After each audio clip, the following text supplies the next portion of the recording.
Good morning, ladies and gentlemen. Please turn off your cell phones or use the etiquette feature. Today's hearing is being live streamed on YouTube as part of a 6-month pilot project. This meeting is called in accordance with sections 45 and 53 of the Planning Act and is now called to order. The Committee of Adjustments considers applications for minor variances from the provisions of the zoning bylaw, permission to extend or alter lawful non-conforming uses, and consent to create new lots. To ensure a fair and timely hearing, I will vet the agenda to determine which applications can be dealt with immediately and which require a more in-depth review. I will call each item in the order listed on the agenda and ask if anyone other than the agent or applicant is present in interest and wishes to address the committee. If there are people in interest, the matter will be held until all non-contested applications have been cleared. If your item is held, we strongly advise you to meet outside the hearing room in an effort to resolve concerns or issues. If no person is present in interest, the agent or applicant will proceed with their presentation if required. The committee may ask questions and/or take the matter into committee for a decision. Each speaker, including the applicant agent, will be given a maximum of 5 minutes to address the committee. When addressing the committee, please come forward, hand in your decision request card to the committee staff seated on my right, then go to the podium. Clearly state your name and address. If you have a written submission you read from, please hand it to the Deputy Secretary Treasurer when you're done. The applicant or agent will have 5 minutes. Thank you. Then individuals either in support or opposed will be allowed to express their views. If there are several speakers sharing the same view, please select a spokesperson. We want to hear your views. However, covering the same points will not advance your cause. Committee members may ask questions of each speaker at the end of their submission. When all speakers are finished, the app website. Appeal instructions will be included at the bottom of every decision. In order to receive a copy of our decision and to be informed of the appeal proceedings, you must fill out the decision request card. Please include your email address, as TLab will be sending notifications and updates by email. Please make sure you hand in your completed form to the Deputy Secretary Treasurer or her staff before leaving today. Decisions will be mailed in 3 business days. Do we have a motion to confirm last meeting's minutes? So moved, Mr. Chairman. Second? Seconded. All in favor? Minutes are approved. Any declarations of interest on the morning list? Ms. Valentini? No, I believe it's the afternoon. Oh, it's the afternoon list? Okay. Any files being closed, Madam? I don't know what she is. Yes, Mr. Chair, there are 2 files for closure. The first one is for 164 Rushton Road. It's a request to withdraw from Jennifer Goldberg, but via an email dated June 7th. The application was deferred at the public hearing March 21st for a maximum of 3 months to enable the applicant to discuss the proposal in more detail with the abutting neighbors and with the interested parties. The second file is 116 Shaftesbury Avenue, another request to withdraw from Diane Sturgis, the agent, received via an email dated June 12th. The application was deferred at the hearing from January 24th for a maximum of 3 months to enable the applicant to discuss the proposal in more detail with residents. Do we have a motion to close those files? I'll move that both files be closed. Second, all in favor? Those files are closed. Are there any applicants today who wish to withdraw their applications? All right, I will now vet the morning list. Number 1, 840 St. Clair Avenue West, applicant. Yes, opposition? Yes. Okay, perhaps you could go out and discuss the matter. We'll hold that one down. Number 2, 94 Binscarth Road, applicant. Yes, any opposition? Number 3, 9 Spadina Road. Applicant? Nobody, any opposition? Are you opposition or applicant? Applicant? Any opposition to 9 Spadina Road? Okay, we'll hear that. We'll proceed with that. Number 4, 343 Sunnyside Avenue. Applicant? Any opposition? No. Number 5, 115 Trinity Street. Applicant? Yes. Any opposition? Yes. Okay, we'll hold that one down. Perhaps you can. Chair, we don't wish to go outside any further. We spent a long time on this application. All right, well, we're going to hold it down nevertheless while we deal with the uncontested matters. Number 6, 424 Russell Hill Road. Applicant? Any opposition? Okay. Number 7, 3 Homestead Avenue. Applicant? No. Any opposition? Okay, we'll hold that until somebody shows up. Number 8, 724 Dufferin Street. Applicant? Yes. Any opposition? No. Okay. Number 9, 346 Berkeley Street. Yes. Any opposition? No. Okay. Number 10, 33 Maryland Crescent. Applicant? Yep. Yes. Any opposition? Okay. Number 11, 42 Davies Crescent. Applicant, any opposition? Whoops, okay, we're going to hold that one down. Perhaps you could meet outside and see if you can resolve some issues. Number 12, 27 Nanton Avenue. Any opposition? Okay. Number 13, 275 Grace Street. The applicant? Yes. Any opposition? Okay. Number 14, 641 Huron Street. Applicant? Yes. Any opposition? Yes. Okay. We'll hold that one down. Perhaps you can meet outside and see if you can resolve some issues. 15, 126 Warren Road. Applicant? Yes. Any opposition? 16, 428 Euclid Avenue. Applicant? Yes. Any opposition? Okay. 17, 13 Colahee Street. Applicant? Yes. Any opposition? Okay. Number 18, 38 Hazelton Avenue, apartment 5A. Applicant? Yes. Any opposition? Number 1952 Rushholme Road. Yes. Yes. Any opposition? Number 20, 39 Lyle Avenue. Applicant? Yes. Any opposition? Okay. We'll now start with number 2. 2 is held. Pardon?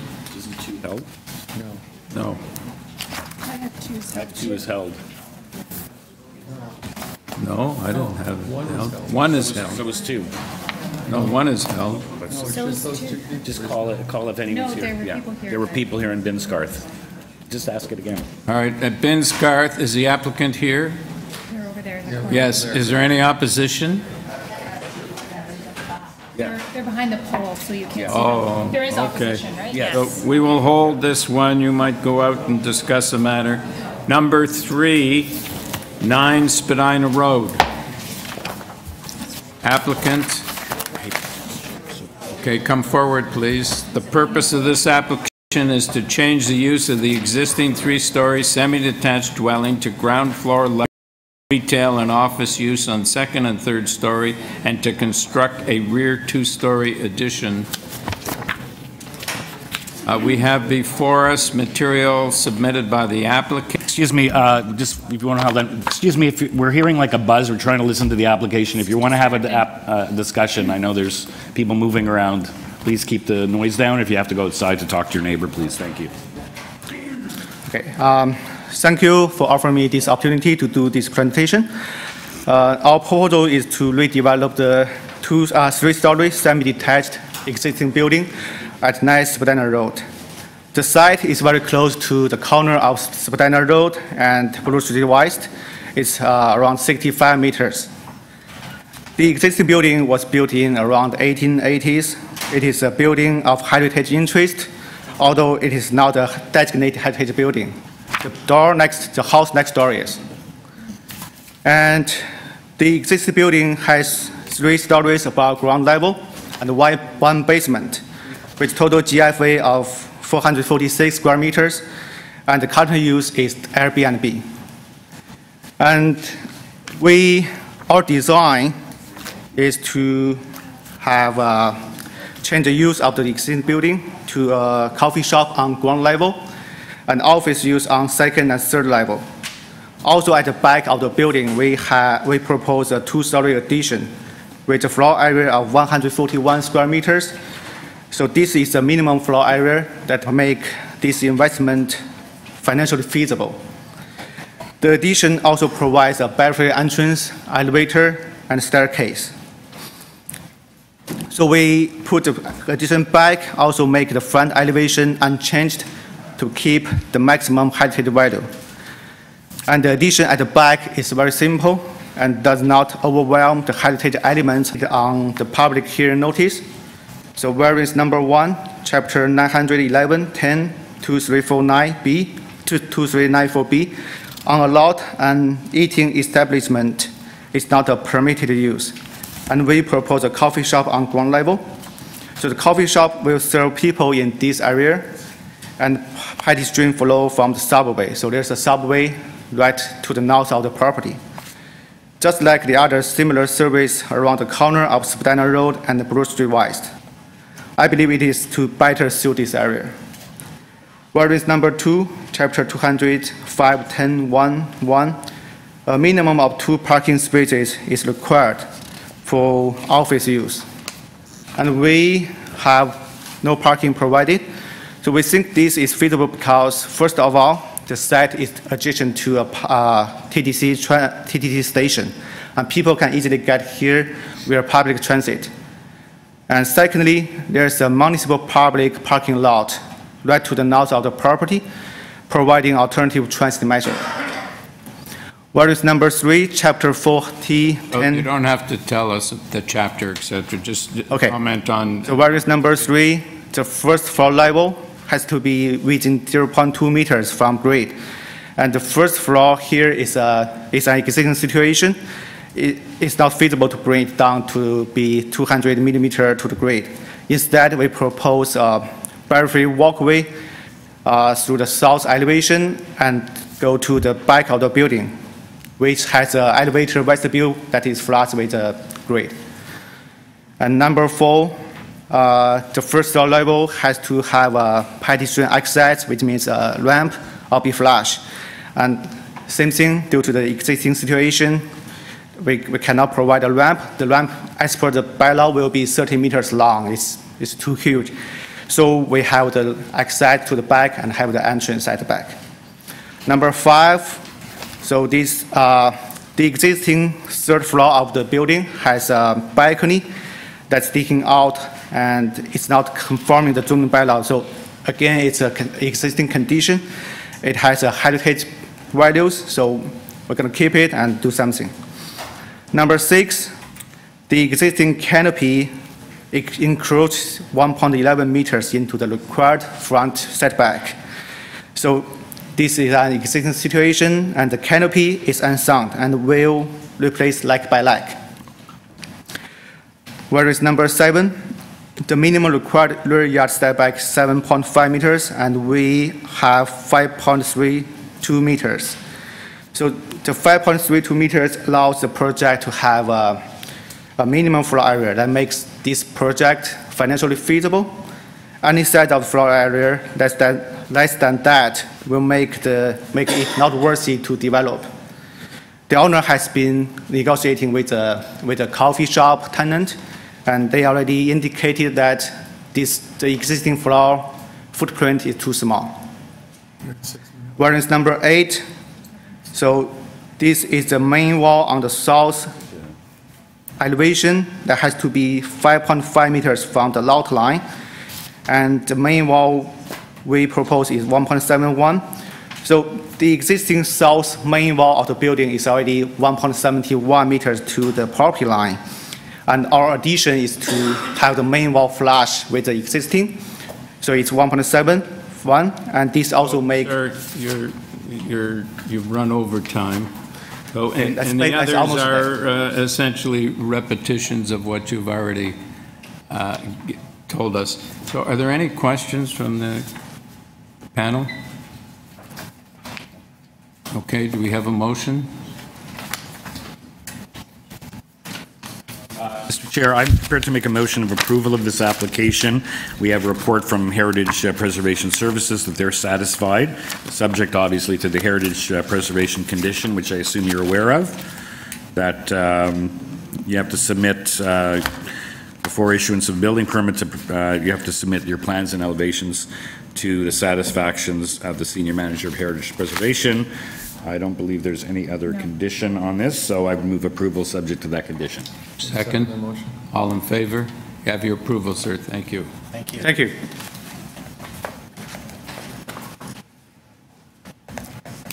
Number 4, 343 Sunnyside Avenue.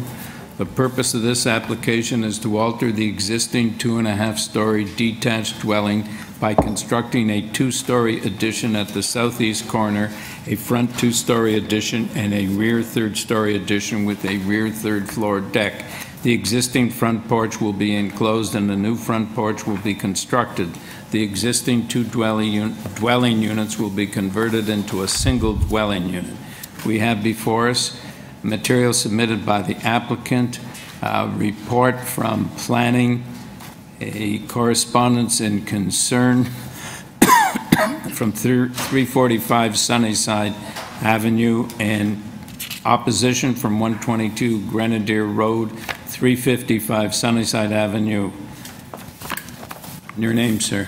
My name is Ben Domingos. I'm the applicant or the owner. We were actually looking to defer this application to have time to actually meet with the neighbors who have submitted opposition letters. The owner hasn't been able to connect with them yet, so we'd like some time. And they're not here today? The owner is here, but the neighbors aren't. Yeah, neighbors aren't here. That's right.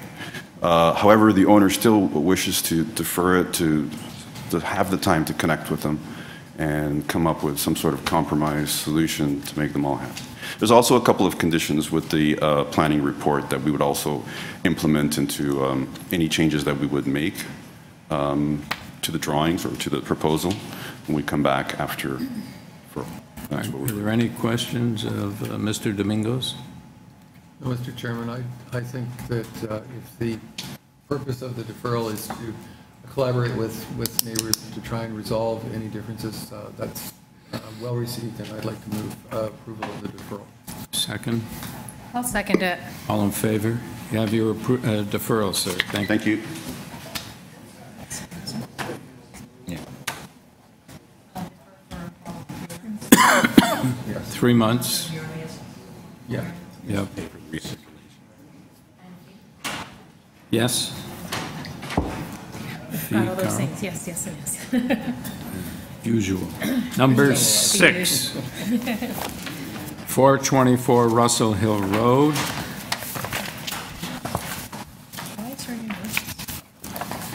Purpose of this application is to alter the existing 3-story detached dwelling by constructing a ground floor addition and filling in, so you're not filling in the 2nd-story floor area?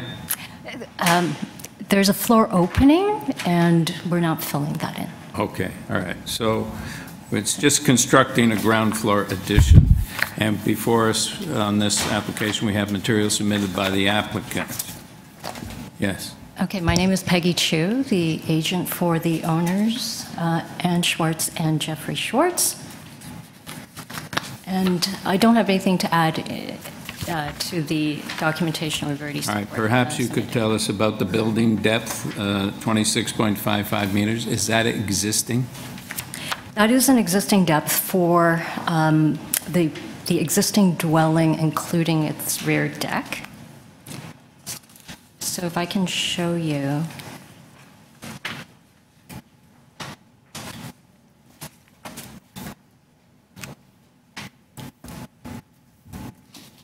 So you'll see that the proposed basically deck enclosure lines up with the existing deck on the west side. So to the right is the west side.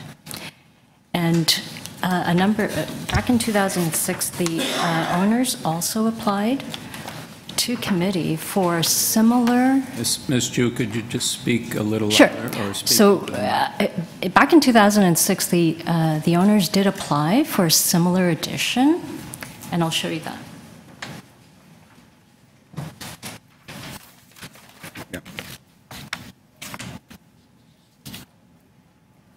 This was approved in 2006. So basically, what we're proposing to do is to just extend that proposed addition by about 3.5 meters, because what we found was that the configuration of that proposed addition really didn't. It created some awkward spaces, like residual space of the existing deck. So it didn't really make sense for us. So was that proposal, did that go ahead, that proposal? It was approved at committee, but they never ended up going with building permit application. Okay.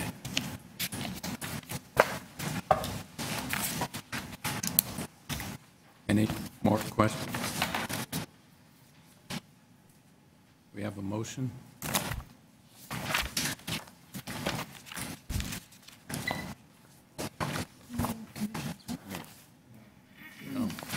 No conditions, no opposition.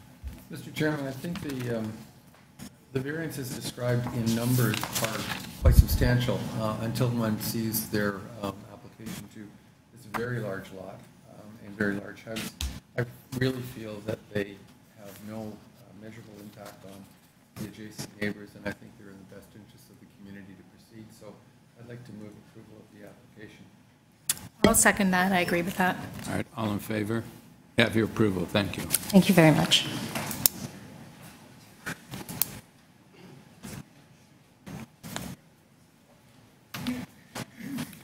Number 8. 7.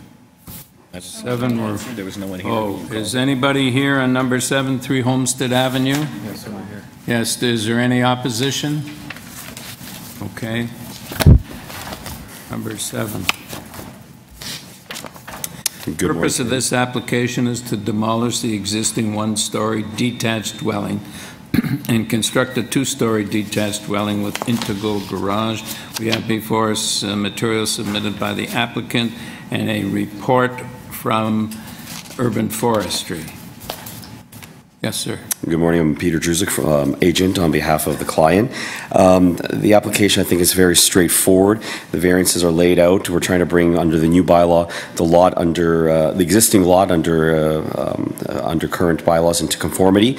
In addition, my client, who's been living there for several years now, would like to, with a family growing, would like to build a new house for himself and his family to accommodate his growing needs. And in terms of the comments from planning department being absent and whatnot, and in support of that. To leave it simple for you guys, I'll leave it up to your judgment if you have any questions. Okay.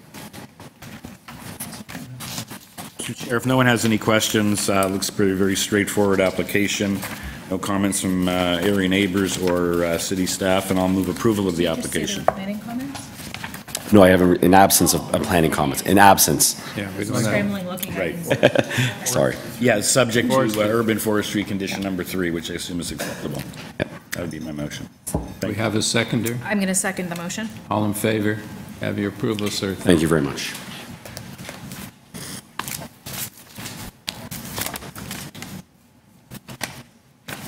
Now we go to number 8, 724 Dufferin Street.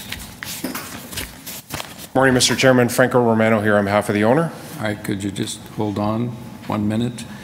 Purpose of the application is to alter the existing 3-story mixed-use building by constructing a 2-story rear addition for commercial use connected to the existing building solely through the basement, and by extending the 3rd-story balcony. We have before us material submitted by the applicant and a report from planning and traffic planning. Okay, now we can hear from you, sir. Thank you, sir. So I have a revision that we had submitted back in the end of May regarding the waste storage. So variance number 1 is to be removed. Okay. So we're no longer seeking variance to not store waste and recycling on the site. The waste and recycling will be stored in the basement of the addition. So that variance is being removed. In terms of the other conditions that planning staff have identified, the owner is in agreement with those and has no concerns with those. And I'll speak a little more specifically to transportation's request that the 3-meter setback of the center line be maintained. So the proposal involves a property that's located at southwest corner of Dufferin and College Street. It's a fairly tight site, and that's why you'll see there's a parking size variance. The lot is currently 5.43 meters in width. And what you'll see on the laneway to the back is that structures are located right on the laneway. So the garage immediately to the south of the subject site on the neighboring property is 0.6 meters away from the laneway. The building across the street is right on the property line. And there are a number of other structures along that laneway that you will see on the location map there that are on the laneway. So the variance that's being sought, when you actually look at the performance standard under the zoning notice, is for a building or structure must be no closer than 3 meters from the original center line of a lane if a lot abutting the other side of the lane is not in the residential zone or open space category. So the lot on the other side, which is 1113 College, is in a commercial zone, and that is why the variance is being sought. So if the lot on the other side were in a residential zone, you wouldn't have that variance. So having said that, I think the intent of that provision is to provide for adequate access along the laneway. It is not to facilitate a lane widening. And we'll see that transportation does not require a lane widening. They just say that one may be required in future. But I would submit that the access along that lane is more than adequate in its current condition. And the alternative, what you will see on the proposal, it's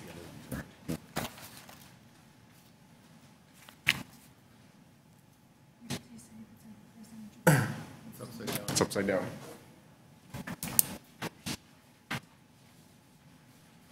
Is that the ground floor is open, but for 2 posts adjacent to the lane. So 2.4 meters to posts then? correct. So it is open otherwise. So in the alternative, if this committee feels that 3 meters needs to be supplied at grade level, we can supply 3 meters at grade level. So then the variance would be, the variances related to that laneway setback would be only to the basement and the ground and the second floor. So I'm happy to speak to any questions regarding that. In terms of the other variances, you will see that the proposal... Would that resolve transportation's concern? At grade, yes, it would, because it would allow for access along the lane in the event that they ask for a lane widening in future. Because this And the balance of the building would encroach over that. at the second floor Yes. level. How high, could a truck go through, or? Truck can through, it's well over 3 meters in height. And I take it, Mr. Romano, your argument is that in terms of future lane widening, that the other structures are already further over into which would preclude a lane widening. Correct. Wouldn't the position be if any of these properties come back for redevelopment or change, they will then, just like transportation is requesting of your client today, that if these properties come back for changes, that they'll be required to conform with that? They could, but 1113 College, which is right across so it's the building right on the right-hand side of the lane. On the other side of the street. It's on the other side of the lane. That's a fairly recent building. And that's the corner properties. It's not like it's their rear, it's their side, right? It's on the other, it's not in the same laneway. It's the other side. The other Also commercial, it is right on the lane. So you'll see in behind that white vehicle, that's the garage that's 0.6 meters away from the lane, and that's what's being proposed. And you'll see the vehicle that's in front of that garage is nowhere near 3 meters in height. So even if we accommodated the 3-meter setback to the posts, you have more than adequate access for a vehicle, even a truck, to go down that lane in the event that it is widened. So the variance you're asking from 2.4 to 3 is like 0.6 of a meter? Correct. Which is exactly where that garage is. The garage in behind that white vehicle, that's 0.6 meters away. So if you make the alteration of moving the post to 3 meters, I wouldn't think you still comply, because it's the setback for the building, not just the ground floor. That's right. So then what we would do is we would add, so if you looked at variance number 8, you would say that in the second line, after the word "the," you would say that the basement and second floor are great, because they're not going to widen. There's no services under there or anything, so there's nothing that's going to be affecting underground or above ground. You see, there's no any electrical wires are beyond on the other side. There's the posts, hydro posts. So are there any more questions? Yes, I have a question. I just want a clarification. You did mention something, and I missed it, about distinguishing this widening or the setback from the lane because it's commercial. Is that what you said? And as opposed to residential? Right. The zoning notice has more information. The zoning notice, I don't know if we have that. We don't have it. Yeah. Okay, because So- that's where, it's not in the notice, it's not in the, Yeah, it's in the applicant's materials, but you may not have it. so can you read that again for me? Yeah, it says a building or structure must be no closer than 3 meters from the original center line of a lane if the lot abutting the other side of the lane is not in the residential zone or open space zone category. So the intent of that provision is to service the commercial properties on either side of the lane. You will see that on the west side of the lane, 11, this building here, it's got a side wall that goes right down that lot line. You'll see that on the survey, I think.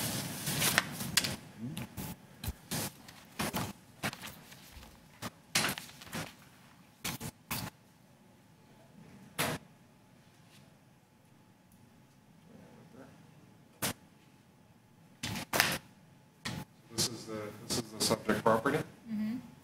Here's the building across the street. So this That's side, the building you're showing us pictures of, that's right up to the lot. it's right on the lot line. There is no servicing that needs to be conducted on that side of that commercial building because it is a blank wall. So when you look at the intent of that provision in the bylaw, to service the commercial building, because it deals, again, to read. And I'm happy to hand it up. No, that's okay. The building or structure must be no closer than 3 meters from the original center line of a lane if the lot abutting the other side of the lane is not in a residential zone category. So if that building across the way was residential, therefore there's no commercial servicing being done to that building, you don't need 3-meter setback. This is commercial. But it is commercial, so you need a 3-meter setback. So the intent of the bylaw, though, is to allow for servicing to that commercial building on the other side. Access to the lane, to the access for trucks, delivery trucks, whatnot, to service that's my, Yeah, you're right at the mouth of the lane. Right at the mouth of the lane, yeah. you know, for deliveries and Yeah. whatnot, just in terms of, Yeah, okay. yeah. So I'm not So, sure well, my point is that there is no servicing that's being conducted on that commercial building across the street. So there's no impediment by allowing the 0.6 meter variance for servicing that building across the street. But as I mentioned, in the event that the committee feels that the 3 meters needs to be implemented, we can achieve the 3 meters to the posts at grade level. Does the lane not also provide servicing, though, to the properties that are, South from there? yes? Yes, but all the properties south from there are zoned residential, so then they don't have to provide the 3-meter setback To take, that lane. on that lane, yeah. So that's, the alternate position would be by by maintaining the bylaw, you would in fact lose half a meter in the depth from an open office space on the second floor and an open food preparation space in the basement. Correct. Which frankly, to me, don't seem to be great hardships, given, and we're assuming things about the engineering report that I'm not sure are correct. I'm persuaded by their concern that they want to preserve the right to widen the lane for future servicing and so forth. If it meant that your proposal were completely incapable of being developed, I might be persuaded otherwise, but I don't see that complying with the bylaw in this case is a hardship that's in any way really difficult. I mean, I'm not persuaded by your argument.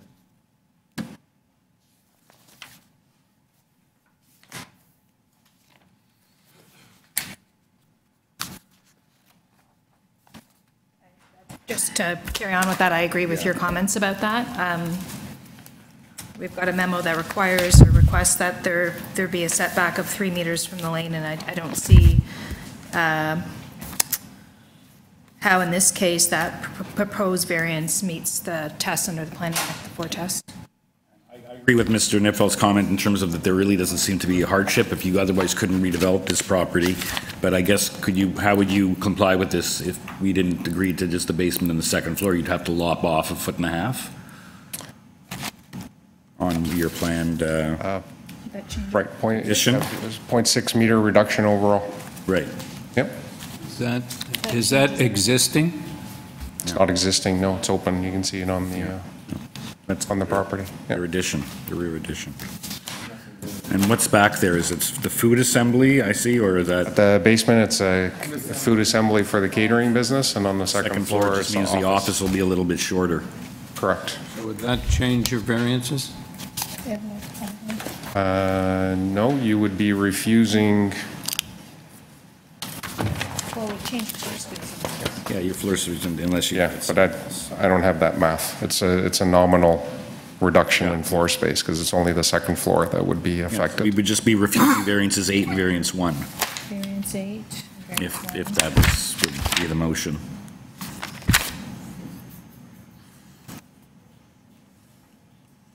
You're proposing to cantilever it out that 0.6 for the second? Yes, sir, because there's no impediment to access on the laneway for the office on the second floor. And what would that result in a clear height below for, I realize some of the other properties go further, but in the event that they weren't there?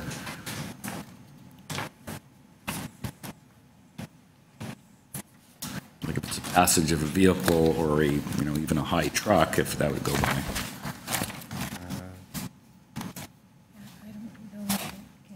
3.2 meters. Okay.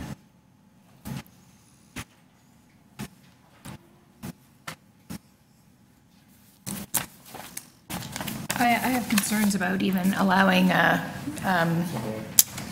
encroachment of the second floor into the setback. I don't know what impact that would have. I'm inclined to, I don't agree with the variances for the setback from the center line of the lane on any level. Should I bring a motion? But if we refuse those two, if our motion is for that, we can't. That would have an impact on variance number 2, correct? Because your floor space is going to change, floor space index. Slightly, I guess. Yeah, it's a,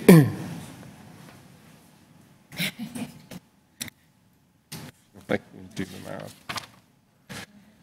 Do we really need to, if we were going to refuse those variances, do we really need to adjust variance 2, or it'll just flow from the decision that they obviously will be slightly under what they're allowable, unless they could find it somewhere else? Sorry? Yes, that's correct, but I'm saying if unless Mr. Romano can find that small amount somewhere else, he wouldn't be able to if we refuse variances 1 and variance 8. So does it really matter unless we can Mr. Romano can calculate that now for us. It's 400, on variance number 2, it is, so the 2.35 times does not change. The 468.34 goes to 465.5. Any other changes?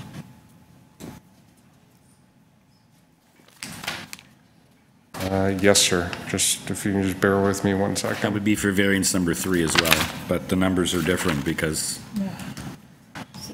under the old bylaw, you're at 496.59, where you're at 468.34 under the new bylaw. Yeah, that's why I couldn't give you the same number. I have to. So, Mr. Romano, could we just hold this down till we deal with the next one and you come back and tell us the numbers? Yeah, for variance number 2, it's 465.5 square meters. Yeah. And for We variance have- number 3 on the following page, it's 494 square meters. Okay. And it still is at 2.5. Correct. Still 0.5 under the old and 2.35, that doesn't change because it's so minimal. correct. Okay. Oh, just a minute. Number 3, floor space index 2.92, 580.11 meters square. Oh, there's Would that change? Oh, for all use, because one is non-residential and one is for all uses. Yeah, I wouldn't change that because in this one, they're counting part of the basement as well. I see. Okay. So the basement will be set back 0.06 meters. Yeah, but he's not counting all the entire basement. So you're saying that variance 3 under the new bylaw and variance 4 under the old bylaw do not change? I would not change the those. basement. Correct, because they're counting part of the basement, and I would be guessing as to what it is that they're counting. Are there any other changes that are required? Nope. All right, so can we have a motion? Sorry, under the old bylaw, what's changing? Variance number 4, variance number 3 is changes from 496.59 square meters to 494 square meters. And 2.5 stays the same. Yes. Yes, And then variance number 4 on the old. stays the same. Yeah, Yeah. correct.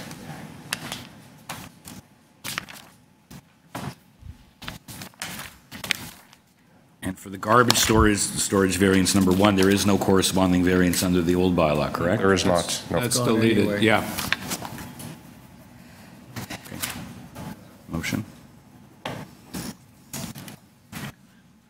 Do we have a motion?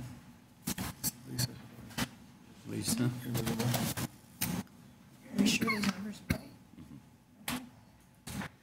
He's going to have to live with it, with it. Okay, so that means number 8 and number 1 under the old bylaw are refused, right? Or is he amending that? No, he's Oh. So are you? Number 1. No, number 1, but variance number 8 under the new bylaw relating to the 2.4 meters, is that something you're willing to withdraw? Is that what you're doing, or am I I'm refusing? not willing to withdraw. No. Okay, We're refusing, okay. or we appear to be refusing. Refusing as amended, number 8. So, to effect, we'd have to refuse variance number 1 under the new bylaw, variance 8 under the old bylaw, and revise variance 2 under the new bylaw to 465.5, and under section 3 of the, variance number 3 of the old bylaw to 494 square meters. But we're not refusing number 1 because Mr. Romano withdrew it. That's correct. That one was withdrawn. Yeah, Okay, so, and we're changing okay. 2 under the new bylaw and 3 under the old bylaw. Yep. Can we have a motion? And refusing number 8. And 1 Yeah. under the old bylaw. Number 8 hasn't been amended. Yeah, was changed to the basement and the second floor. No, that. Yeah, we that offered was a- as He offered that, well, but we're not accepting That's it. fine. All right, can we have a motion? Okay, so variance number 1 has been withdrawn. Variance number 2 is revised to 4.65.5 square meters. Variance number 8 is refused. And variance number 3 under the old bylaw is revised to 4.94 494 square meters. Number 1 under the old bylaw. And number 1 under Refused the old as well. bylaw is refused as well. Okay. Do we, That's my motion. And there's no other conditions? Yeah, you have the planning conditions. planning conditions, Yeah, 2 conditions. Right. Third floor, the deck not to be used for non-residential purposes, and opaque screening on the deck. Yep. That's my motion. All right, do we have a seconder? I'll second it. All in favor? You have your partial approval, sir. Thank you kindly.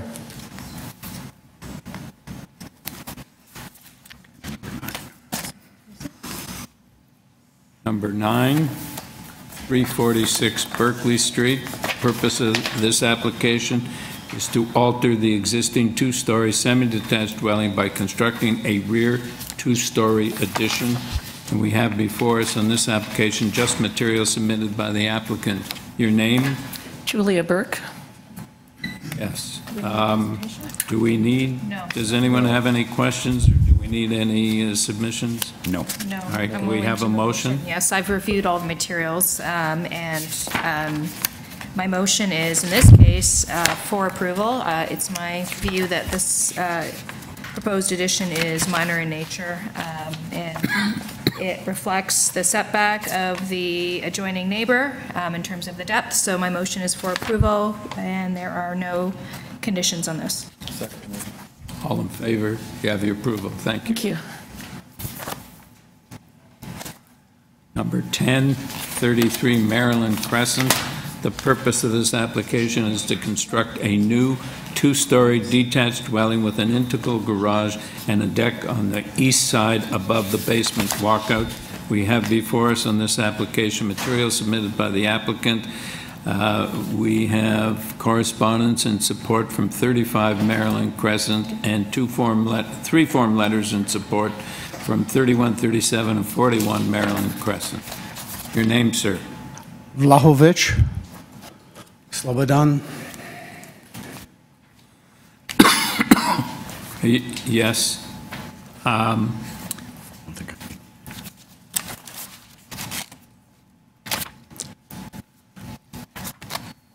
Mr. Chair, it looks very straightforward. There's no communication from city staff or area residents, so I would move approval of the application with no conditions. I understand there's 4 in There's support. yes, and that's right. We include the owners on both sides. Right. As well. So Correct. I second the motion.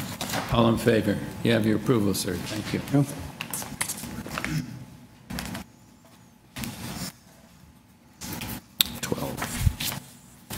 Number 12, 27 Natton Avenue.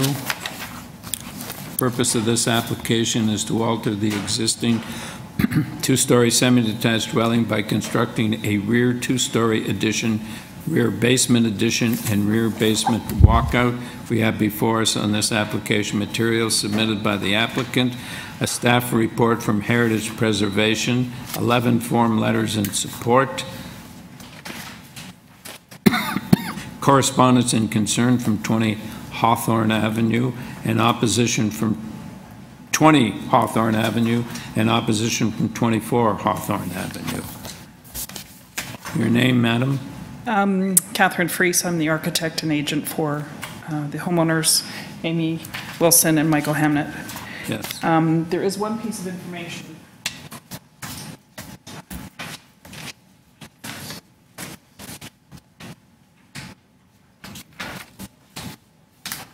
Thank you. Thank you.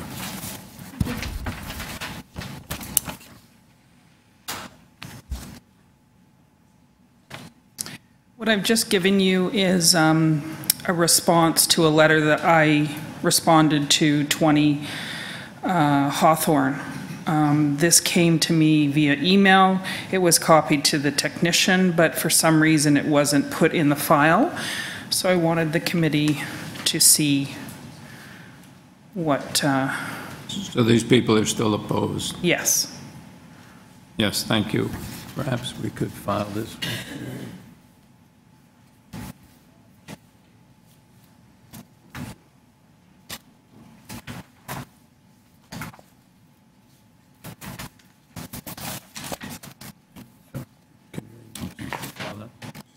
Oh, okay. All right. Ms. Breeze, you might go ahead with your Thank you. presentation. I just wanted to point out that the map shows the property in green. The pink are the letters of support or no objection, and the blue are the two that are in, have some concerns about the application. Abutting the rear, right? Is that Correct. So the letters back and forth are from which property owner? Can you point out the one So directly abutting behind, or? this one Oh, here 20 Hawthorne. Yes, there it is is. number Okay. 20, Right. and this one here is number 24.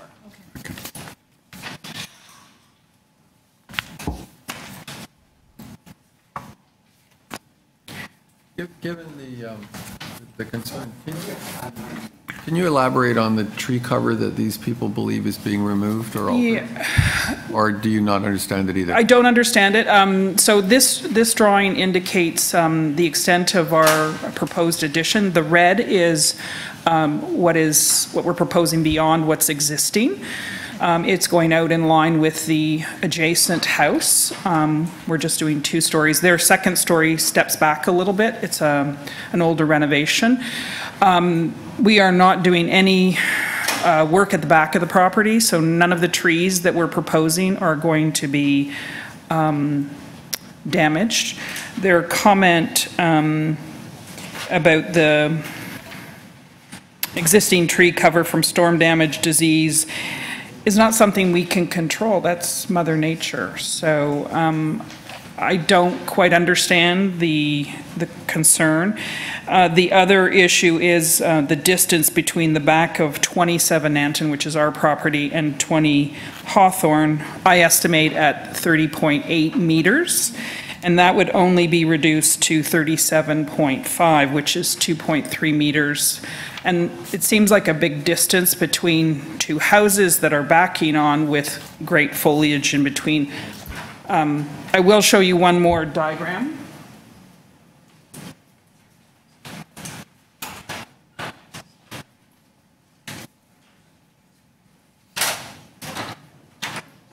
So,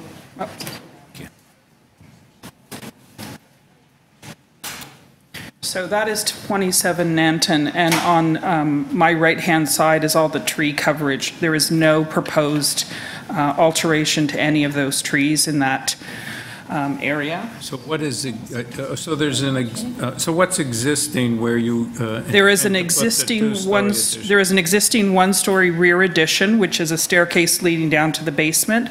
There's no connection really from the main portion of the house to the backyard. So we want to do a rear addition so that we can access the backyard. So they're saying, I suppose, if God forbid the tree comes down for whatever reason, that you're going to have some overlook because you now have a second story. That's right. Well, Does the doesn't sound reasonable. The attached neighbor has a second story as well? Yes, it does, but not quite as far as ours. It's set back slightly. There's sufficient foliage here, even in winter, and there's sufficient distance. Yeah, the other comment I'd like to make is that the back of the current house at 27 Nanton is quite unattractive, and what we're proposing is much more appealing, so that if the trees happen to disappear, they would have a much nicer view. Yeah. So, and if the committee has looked at the precedents in the area, we're going from 75% coverage to 84, and 23 Nanton was approved at 82, 30 Nanton was approved at 88, 26 Dunbar was at 95, Glen Road was at 97. The building length issue that we're asking for is no deeper than what is adjacent at 25. And again, the committee has approved 23 Nanton at 19.5, 30 Nanton at 19.51, 26 Dunbar at 21.25, and Glen Road at 23. Okay, Ms. Fries, you've convinced me. I don't think the neighbors' concerns on Hawthorne are legitimate or major, and I think what you're proposing here is very minor. I believe it fits with the and fits into the neighborhood, so I would move approval, subject to the heritage preservation services Absolutely. condition, which I assume you find acceptable. Absolutely. And that would be my motion. Second the motion. All in favor? You have your approval. Thank you. Thank you so much.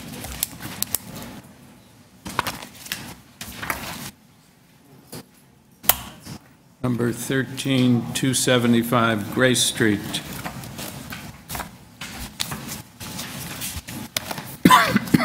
Purpose of this application is to alter a three-story semi-detached two-unit dwelling by constructing a two-story rear addition and squaring off the existing third floor. We have before us in this application material submitted by the applicant, a report from planning, and correspondence in support from 273 and 281 Grace Street.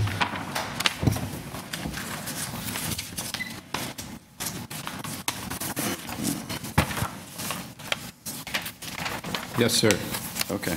My name is Ben Baum. I'm the architect for the owners, Harry and Lanya Baum at 275 Grace. As stated, we're looking for a two-story rear addition. Actually, there's an existing one-story addition at the back already, so we'd be demoing the existing one-story, putting in a simple two-story rear addition, and then the third story, which already exists, but has a kink out on the one side, and we're just squaring that off. So again, very simple. It satisfies all four requirements for committee. And that's pretty much it. All right. Do we have any questions? Anybody have any questions? Not a question. We'd be ready to make a motion. No one else has any other questions? Yes. Ben Baum. Is there an issue with Gaum. Here's an Yeah. issue with basement walkout? Yeah. No. Originally there was our original building permit had a basement walkout. It's been adjusted to deal with the variance. Yeah. So there's no longer any variances for those. One small question, Mr. Baum, for you is that what's the current floor space index? You're seeking to go from 1.07, where 0.69 is permitted. I assume you're already over the permitted? Number is, or? I believe so. Yeah. I believe it's just slightly over already. So we would be asking for 1.07. That's with the garage. Without the garage, it's 0.93. Okay. Yeah. And are you aware of the planning condition being requested? Yep. You're okay with that? Yep. Yeah, we're fine with that. We spoke with him. Do you have anything that shows us the context? This is half of the semi. Does it match the other half? You're putting an addition on the back. Yeah. And to clarify the point that was asked earlier, you still do have an entrance to the basement from the front, but you've altered how it's configured so that you don't need a variance. Is that correct? You still That's have correct. an Yeah. entrance? Yeah. There's an entrance at the front. Yeah. Okay. And how does the front of the building change, or does it? It doesn't change at all. So it's just the rear elevation that's changed? Yeah. Right. Okay. Thank you. And the neighbor who's the other side of the semi is 273, who's written in support? Yep. Okay. That's correct. If there's no other questions, then I'll bring a motion to approve the application, subject to the planning condition regarding the third floor building length. Second? Do you have a second? I'm going to second it. All in favor? You have your approval, sir. Okay. Thank you very much. Number 15, 126 Warren Road. Purpose of this application is to demolish an existing solarium located at the rear of the dwelling and to construct a new solarium and basement storeroom. The scope of the work also includes interior alterations to the kitchen. We have before us material submitted by the applicant. We have correspondence in support from 120 Warren Road and two form letters in support from 111 and 123 Warren Road. Yes, ma'am. Hi, my name is Jamie Cool. I'm representing the owners of 126 Warren Road. With this current application, we're proposing to demolish the existing solarium that is there and add one that is slightly larger at the rear of the home. This proposal is including an interior alteration to extend the kitchen into the new addition solarium, as well as create a small dining area and a basement for storage below. We are seeking relief of the maximum floor space index and GFA, which under both bylaws allow a maximum of 0.35 times the area of the lot. For us, that would be 423.85, and we are requesting 0.55 times the lot area, which would put us at 663.97. Ms. Cool, do you know, if you could get a little closer to the microphone, Sorry. it would be very helpful, or pull it closer to you. So do you know what your current floor space index is? It's 6, I have it here on the drawing, 612.72. So the existing, the majority of that is already an existing floor space index. We're asking for a slightly larger solarium than what's already there, which is approximately 20. And the building length? The building length that we're proposing is 21.106. What is it with the existing solarium? With the existing solarium, sorry, am I? More than 17, right? Yes, it is. Okay, number 2 under the old bylaw, it just says your gross floor area will exceed the maximum permitted by 240.12 square meters. Is that the same as the floor space index under number 1 under the new bylaw? Yes. Okay, so it's Based on the- 0.55 times. I guess the bylaw is written differently? Yes, it is. With zoning, I didn't get a response back in terms of how she was calculating it differently, but she did say that under the 2 different bylaws, it was calculated somewhat different. Yeah, so, okay. So we don't know whether it's 0.55 or 0.56 or something different, because that figure isn't there. Based on, sorry, and I don't have the zoning certificate with me. Based on the zoning certificate, those numbers were taken from that. No, they look the same. Yeah. Yeah, they're the same. Yep. Okay, do we have any further questions of Mr.? If there's no further questions, I'm ready to make a motion for approval of the application, and I don't believe there's any conditions here. No conditions. I'm going to second your motion. It's apparent you're not adding or expanding much more than what's already there, so I think that this meets the 4 tests in my view. All right, all in favor? You have your approval. Thank you. Thank you.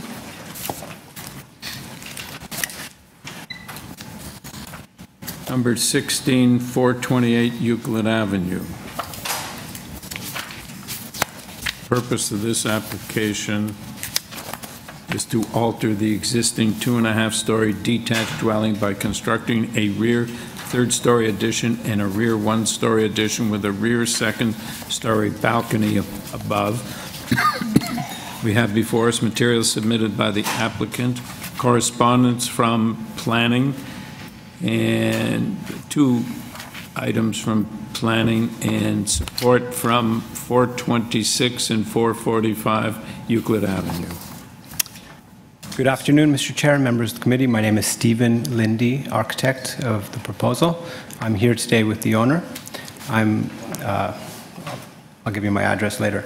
The existing 2.5-story house will be, we are proposing as you stated, the 3-story at the rear and on top of the existing 2.5-story, and a 1-story as well at the back.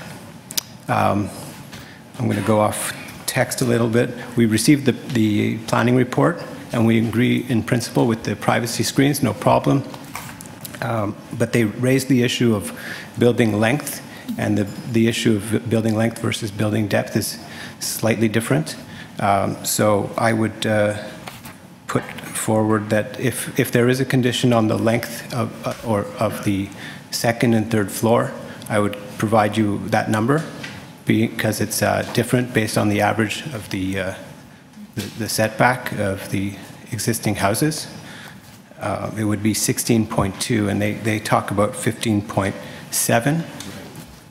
Didn't they send something correct? So if it's talking about depth, 16. They rounded it off to 16. I think we have communication here. I just want to be careful. if someone reviews it, I think it's your email. Yeah.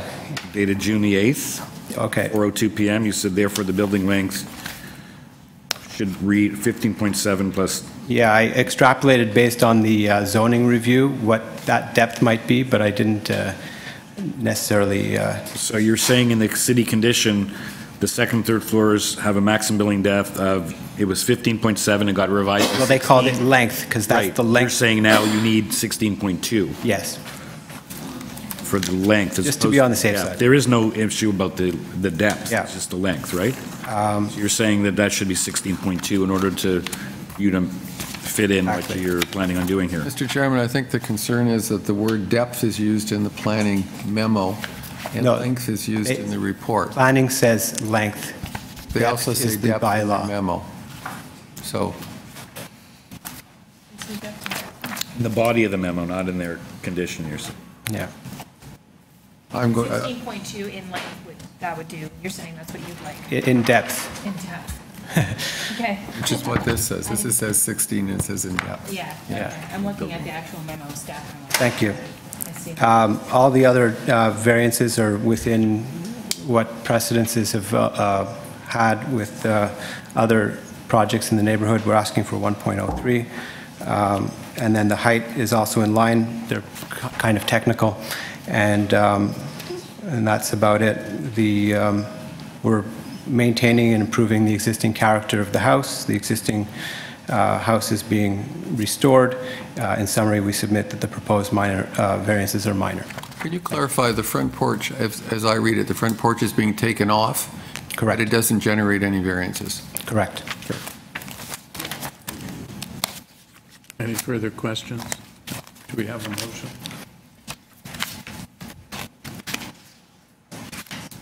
Just to clarify, if I may, the depth issue is just on that second and third.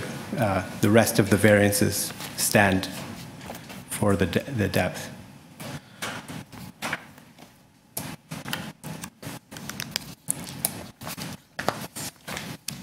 If no one has any further questions, I'm prepared to make a motion approving the application and the variances, subject to the planning conditions with the revision that the second and third, in condition number 1 of the planning report dated June the 5th, that the maximum building length be 6.2 meters exclusive of the rear deck. Is it 16? It's depth. Depth. Okay, so we have to correct that to depth as opposed to change. So that's shown on those drawings? Yes. Even though we're changing it from 16.2 to 15.7?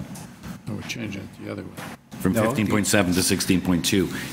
Yes. It is reflected on the plans. Something doesn't make sense. And the planning department recommendation is, originally was 15.7, and they refer to as shown on the plans dated February 22nd.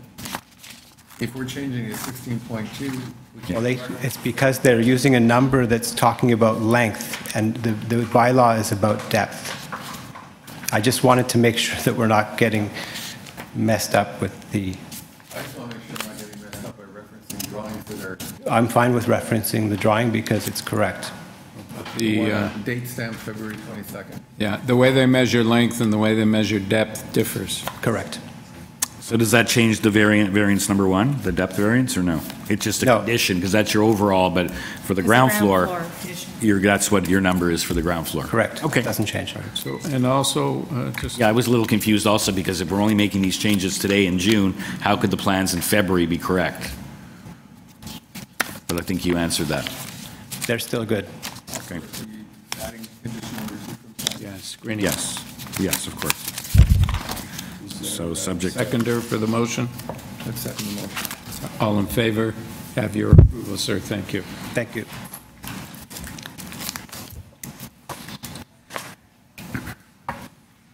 Number 17, 13 Collahee Street. Purpose of this application is to alter the existing 2.5-story townhouse by converting the attic to habitable space and by constructing a rear third-story addition, a rear third-story terrace, a rear second-story addition, and a basement secondary suite.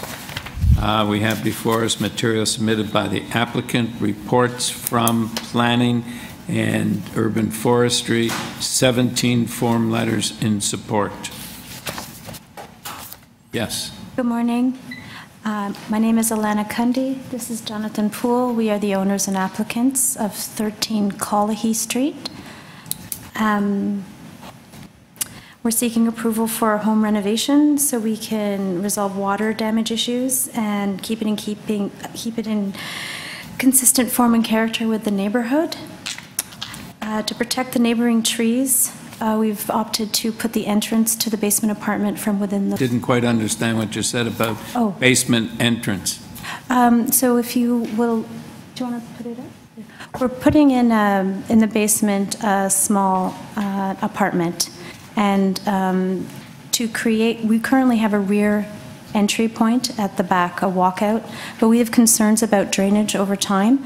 So our idea is to seal up the entrance at the back and have the access coming from the front.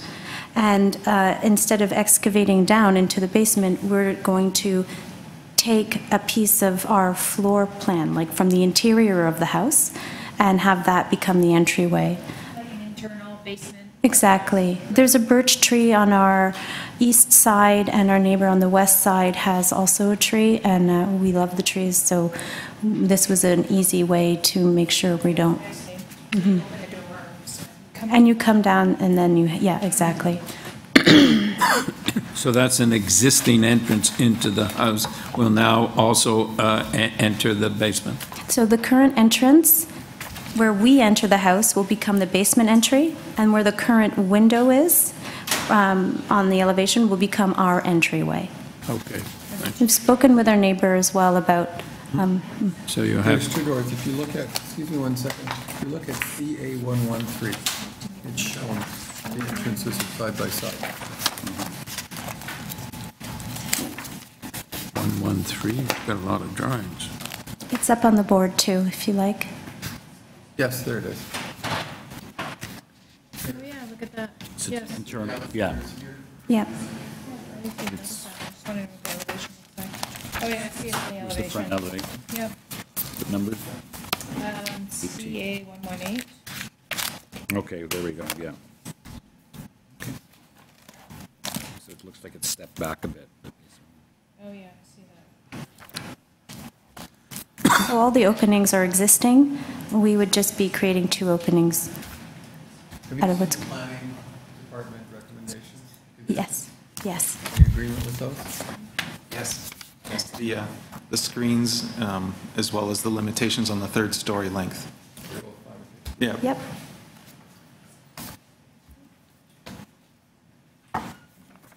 Do you have any further questions? We have a motion.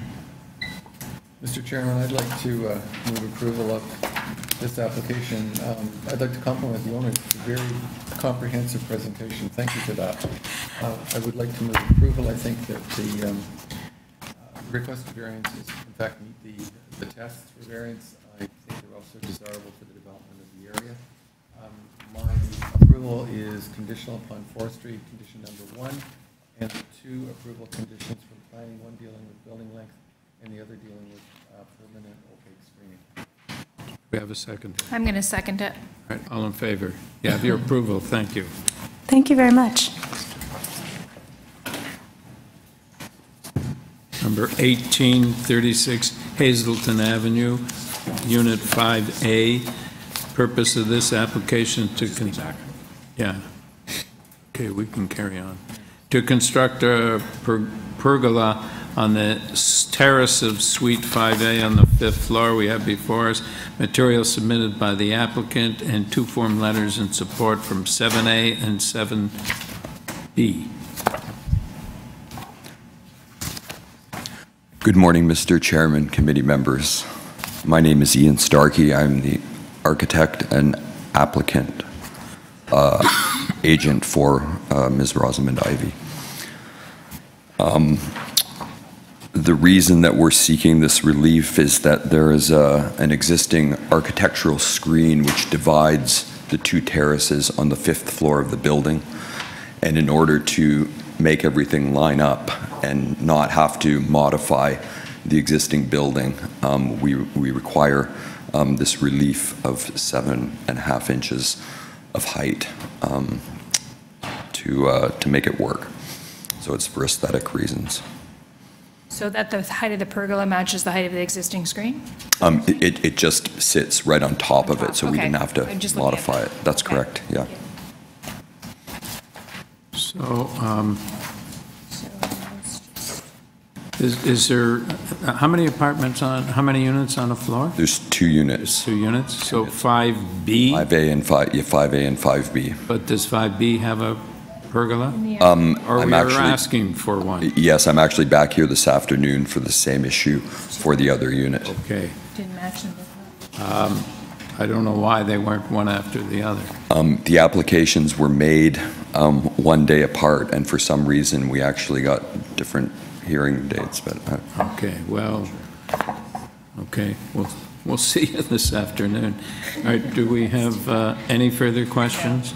No, Mr. Chairman, I think this is a very straightforward and minor application. I'd like to move approval. I'm going to second it. All in favor? You have your approval, sir. Thank you. Thank you very much. See you this afternoon. Yeah. Number 19, 52 Rushholme Road.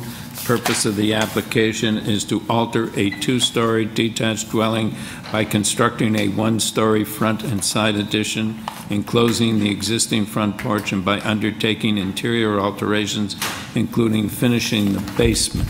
We have before us material submitted by the applicant and 2 form letters in support.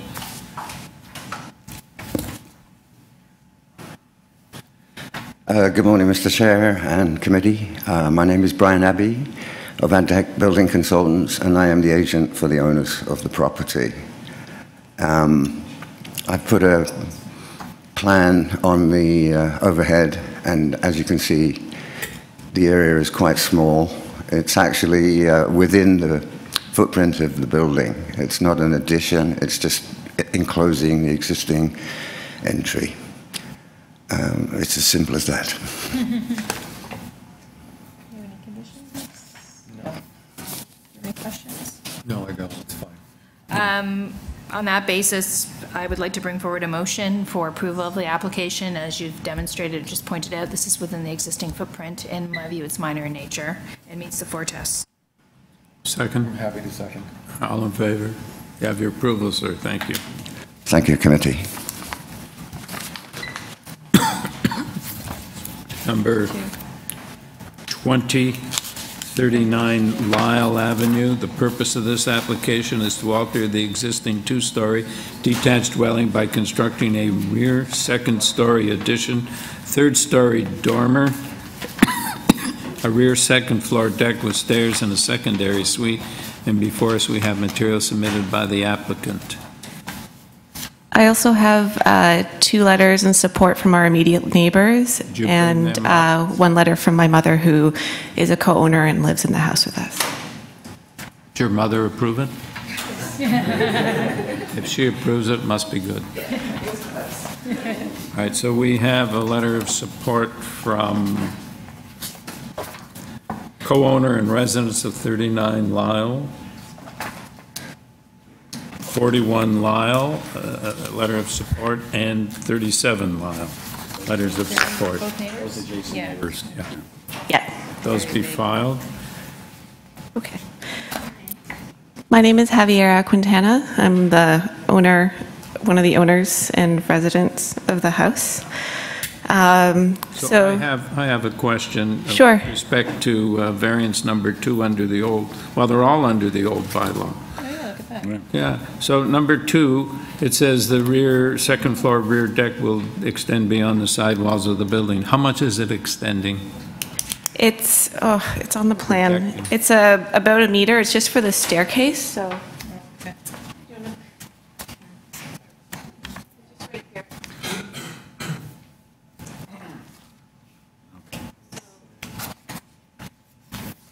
An exterior staircase? Yes, it's right here. Yeah, so we have there is an existing deck already. So essentially what we want to do is enclose the existing deck and then add the same deck on the back of the house.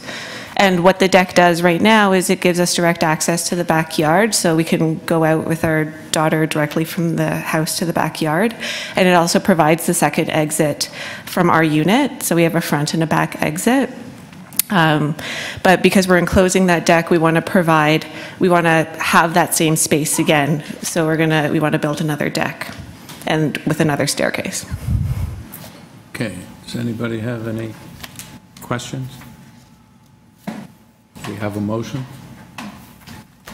And one of the letters of support is from the property to the west where the new stairway is, right? Yes, so both immediate neighbors, the ones to the west and to the east, are in support of our proposal. Thank you. Motion? Mr. Chairman, unless anyone has questions, I'd like to move approval of the application. It seemed to me that the only issue is the new stairway. It's understandable that it's protruding further out, given the design of the extension, and the only impacted party would be the adjacent owner who is supporting the application. I think that the variances are reasonable and fair and meet the four tests. Seconder? I'll second that. All in favor? Have your approval. Thank you. Thanks very much. Now I'll go back to number 1, 840 St. Clair Avenue West.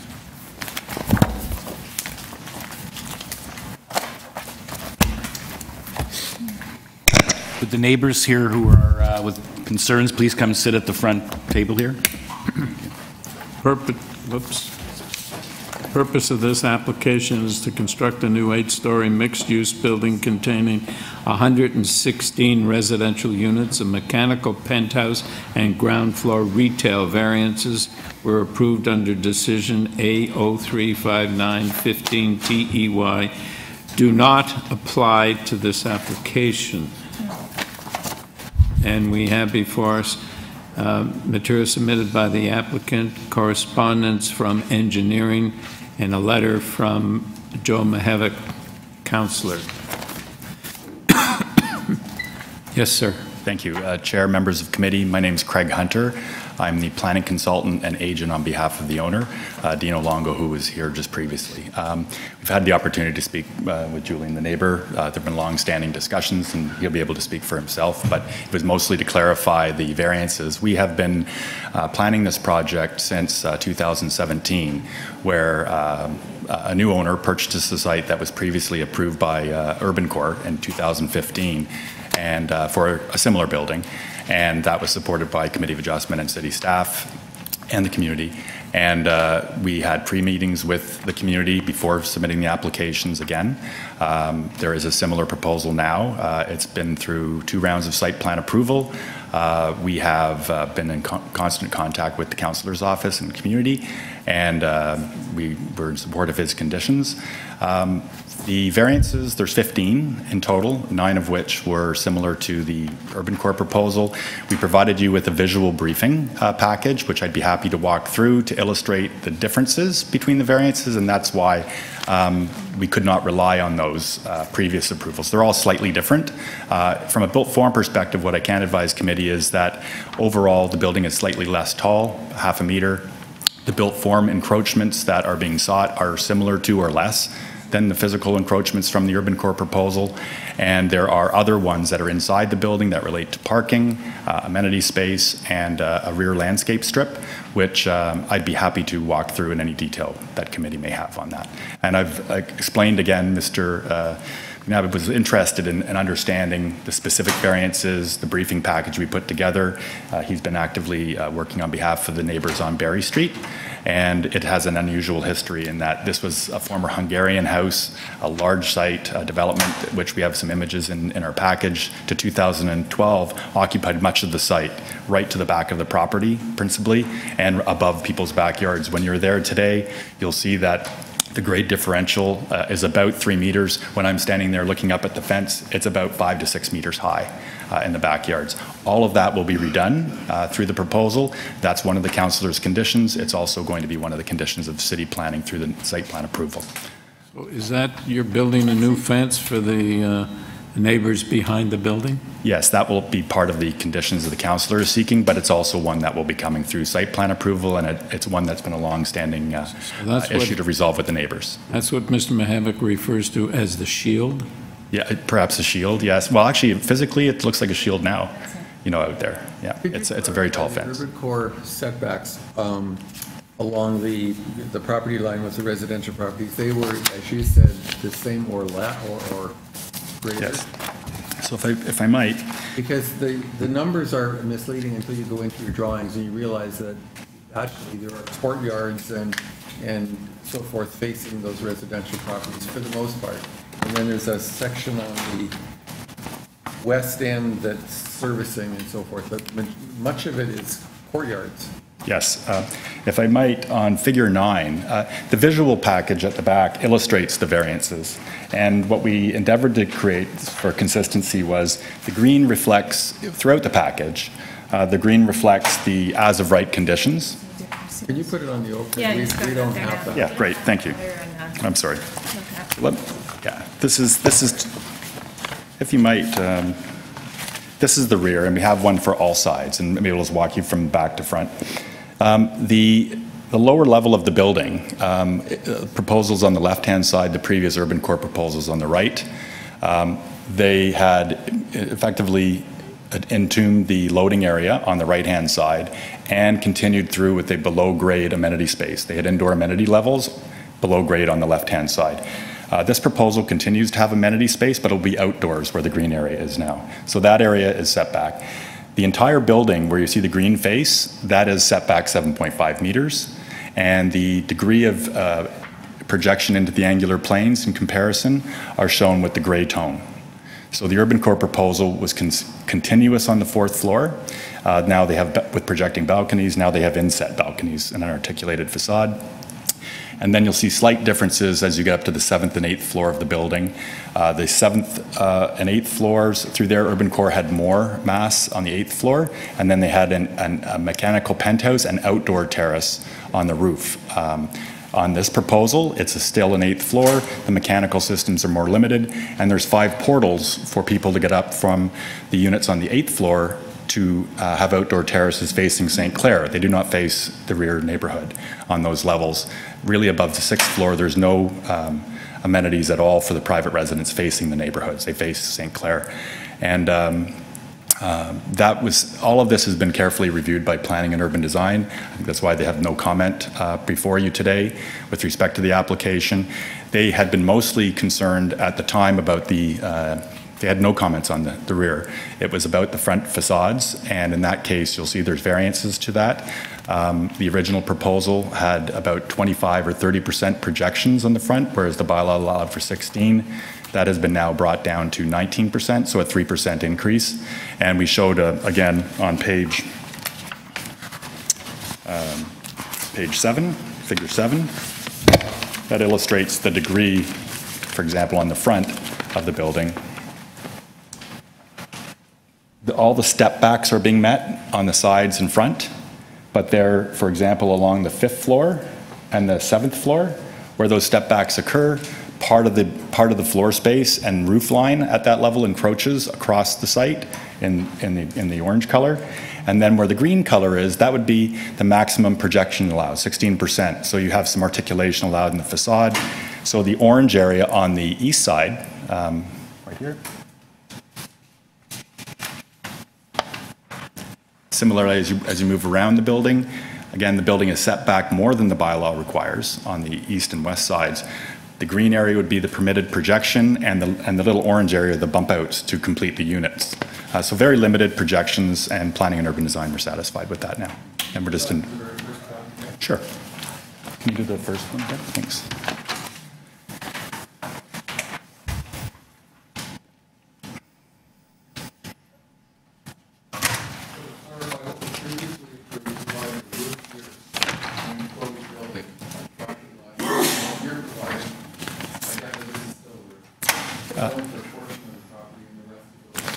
Yes, sir, and you'll see on the next image, the lower part, how that works now. So this is in plan view. Yes, so there's 4 terraces on top of the loading space where Urban Core previously had loading space and terraces. But rather than on the full east side of the building, that's where there's a departure from the Urban Core proposal. That continued through with indoor amenity space below grade, and no outdoor terrace on there. They were all private terraces along that edge. So they had continuous private terraces with a similar retaining wall, similar shielding and fencing and landscape. And one of the variances, for example, is a continuous 1.5 meter landscape buffer of soft landscaping. And that is provided along the edge, except it's within a concrete structure because it's part of the underground garage. And again, the intent of the bylaw along St. Clair is that usually you'll have at-grade conditions where you want to be set back 7.5 meters, a landscape buffer and fence, a driveway. In this case, that's all happening inside the building and below the grade of the neighboring properties at that point. And then as the building rises, really the first physical interface would occur around the 3rd floor of the building. Thank you, that's very helpful. Thanks. So your outdoor amenity space, what does that consist of? It consists of just a very passive area in the buildings. It has just a small eating area, a barbecue, and some lounge chairs that are illustrated in that concept. Large is it? Pardon me? How large is it? It's about 115 square meters, or just over 1,000, about 1,200 square feet. But you just said this is below grade to budding neighbors because they're set up higher. Yes, and from the illustrations, you'll see generally the grades are less significant on the east side of the property. In this case, this would still be sitting below grade. Yeah. And I think you said at the outset that the conditions proposed by Mr. Mihevik are acceptable? Yes, and we've reviewed those with him on Friday. What I would say about the engineering conditions, there are some engineering conditions that are in place. In my opinion, are outdated. If committee wishes to impose them, that would be fine. We would request that they not be imposed. When we first made the application, which was back after the New Year in January, there was a different development engineer on the project. She's no longer on the project, and we've now been a full 2 rounds of comments, and there's no outstanding engineering concerns. But again, we could satisfy those. We really don't have that before us. We have the engineering requesting sort of standard conditions, and appreciate what you're telling us, Mr. Hunter, but perhaps you can work it out. But you said you've already satisfied them anyway? Yeah, my understanding was there were some older comments from February that were. So if they're not relevant, they're not relevant. But there's 8 conditions they're asking yes, for. and they've been met or satisfied. Okay. Okay. So do you have any more questions? Or? We're going to listen to the gentleman. Oh, right, that's correct. Yeah, we have to hear from the neighbor. Okay, That's yes, correct. Please. Thanks. So, thank you. Could you come forward, sir? Sure.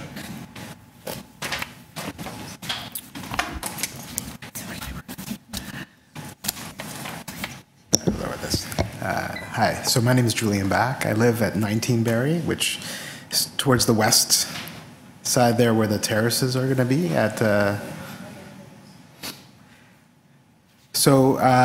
overall, I'm in favor of development in general. I find, St. Clair West is ripe for it.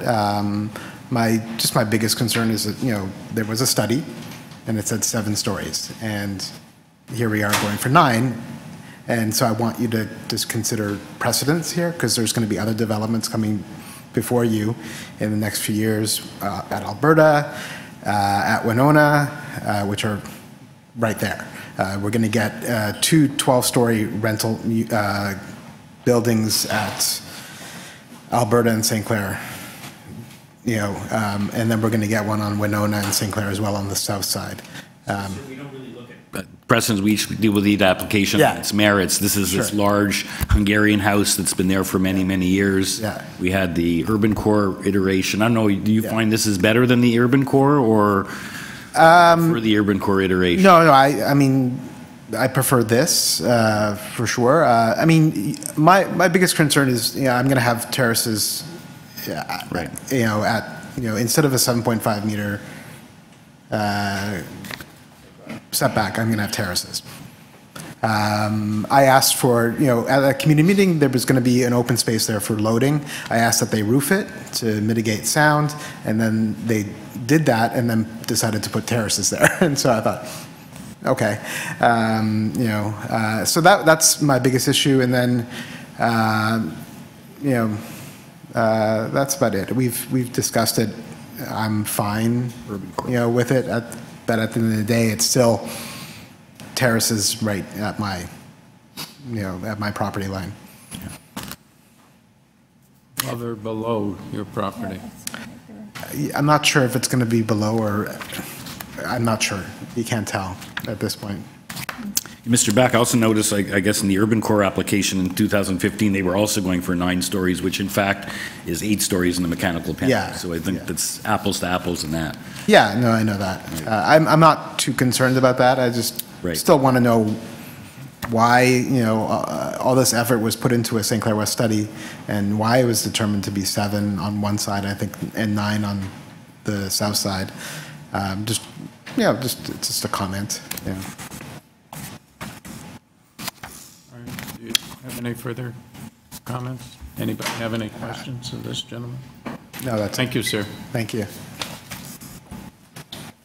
I wonder in your rebuttal if you could answer the gentleman's question. He's concerned about there are going to be, as I understand it, there are going to be terraces adjacent to his back property. I actually read that as not being there. There were terraces further along, so maybe I'm wrong. And he's not sure whether that terrace is above or below his property. Right. So on the east side of the property, the outdoor amenity space and the 2 terraces just slightly under where it says R zone, those will be below the level of the grade on the neighboring lots. The other ones will be mostly flush because at that point where the grades are lower on the site, they have an indoor loading facility, which is 6.1 meters high. So it accounts for most of the grade up to the point of the backyards, and then there'll be terraces, and then the terraces will have a buffer planter, new fence, and retaining wall, and those are the details that both individually as homeowners, together with the councillor and staff, they want to ensure that there's a sufficient buffer planting. It's actually the same condition as the Urban Core proposal at that back. They also had their loading space enclosed with a roof terrace, and those terraces that are shown here, which are 4, extended across the entire site. And Mr. Back is at the westerly end of the site. Yes. And so when the structure comes up, where it's showing those terraces in relation to their backyards, the physical structure of the underground garage and the loading area will be at or higher than his backyard at that point, as was the Urban Core proposal.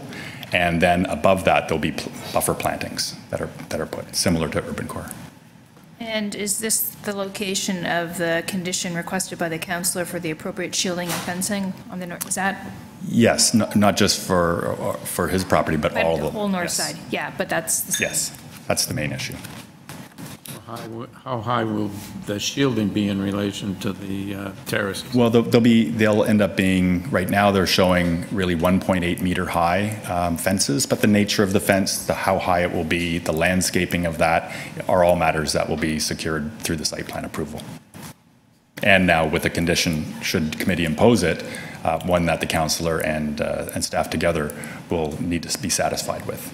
There won't be any oversight of this gentleman's property from the terraces? No, in particular, that by the time the buffer planting is put in with the 1.5 meters, a fence, and the retaining wall, people will be enjoying that space set back from that, and that will be actually, to some degree, by the time you get into your suite, that would probably be at the equivalent of their second floor. So it's no direct looking into those backyards from those 4 terraces. Or to some distance.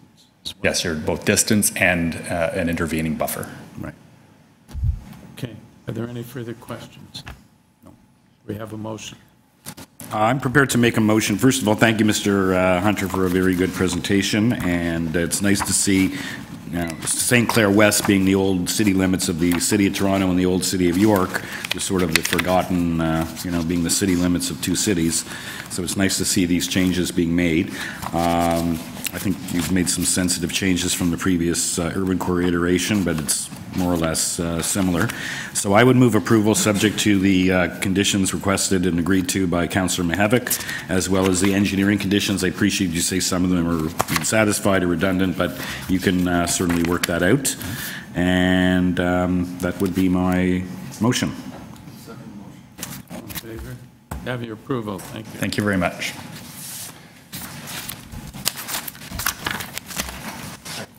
Number 2, 94 Binscarth Road.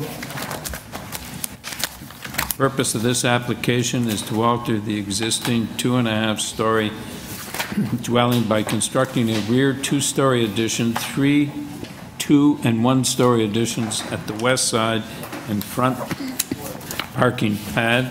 Before us on this application, we have material submitted by the applicant, email correspondence from right-of-way management, staff reports from right-of-way management and heritage preservation, 4 form letters in support and opposition from... I'd like to touch briefly on the variances point by point, and then we'll chat about more discussions with the neighbors as well. We're seeking permission for an increase in gross floor area for the existing dwelling.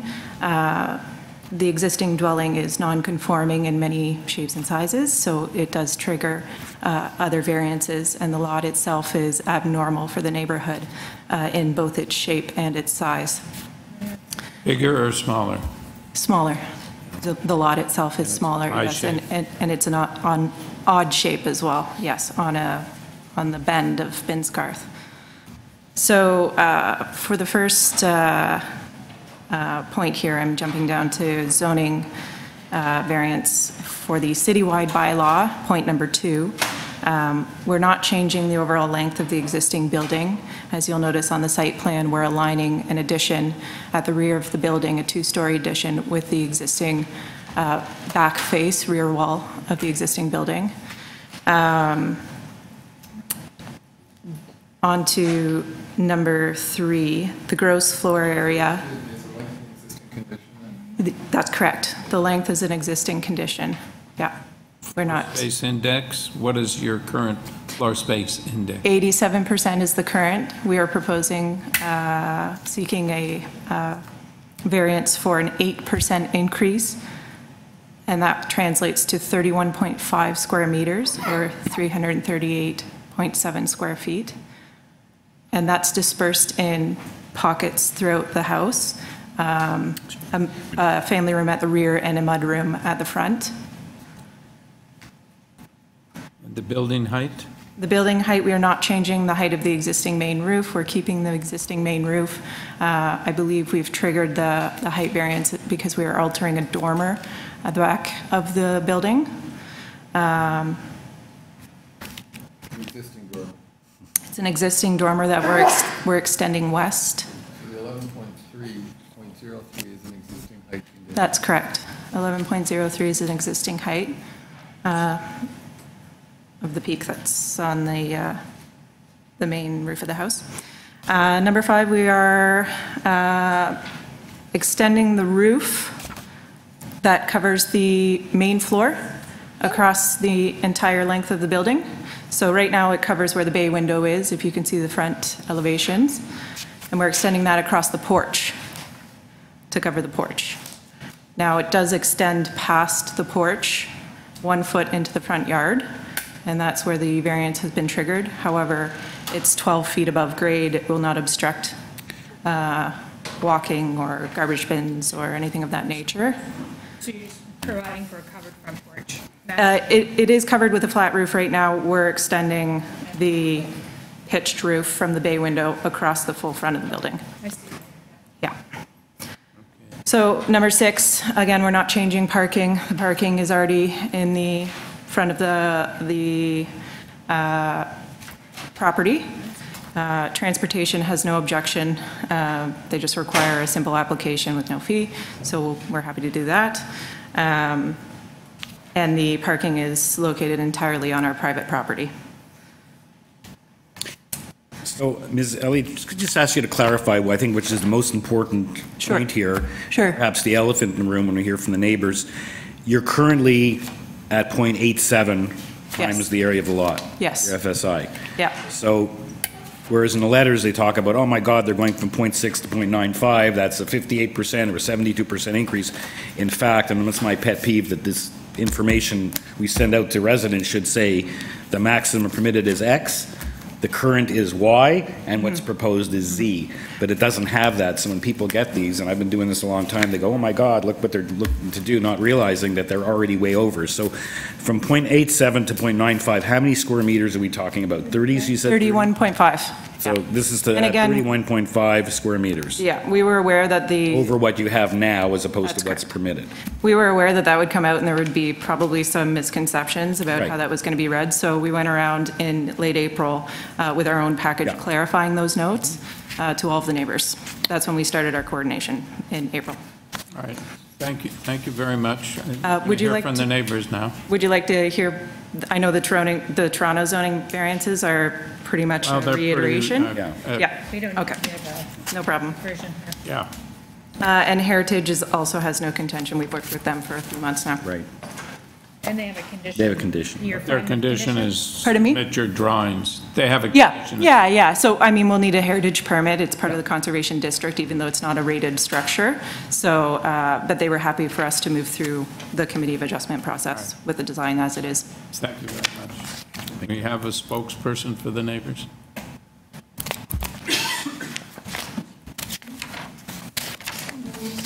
And members of the committee.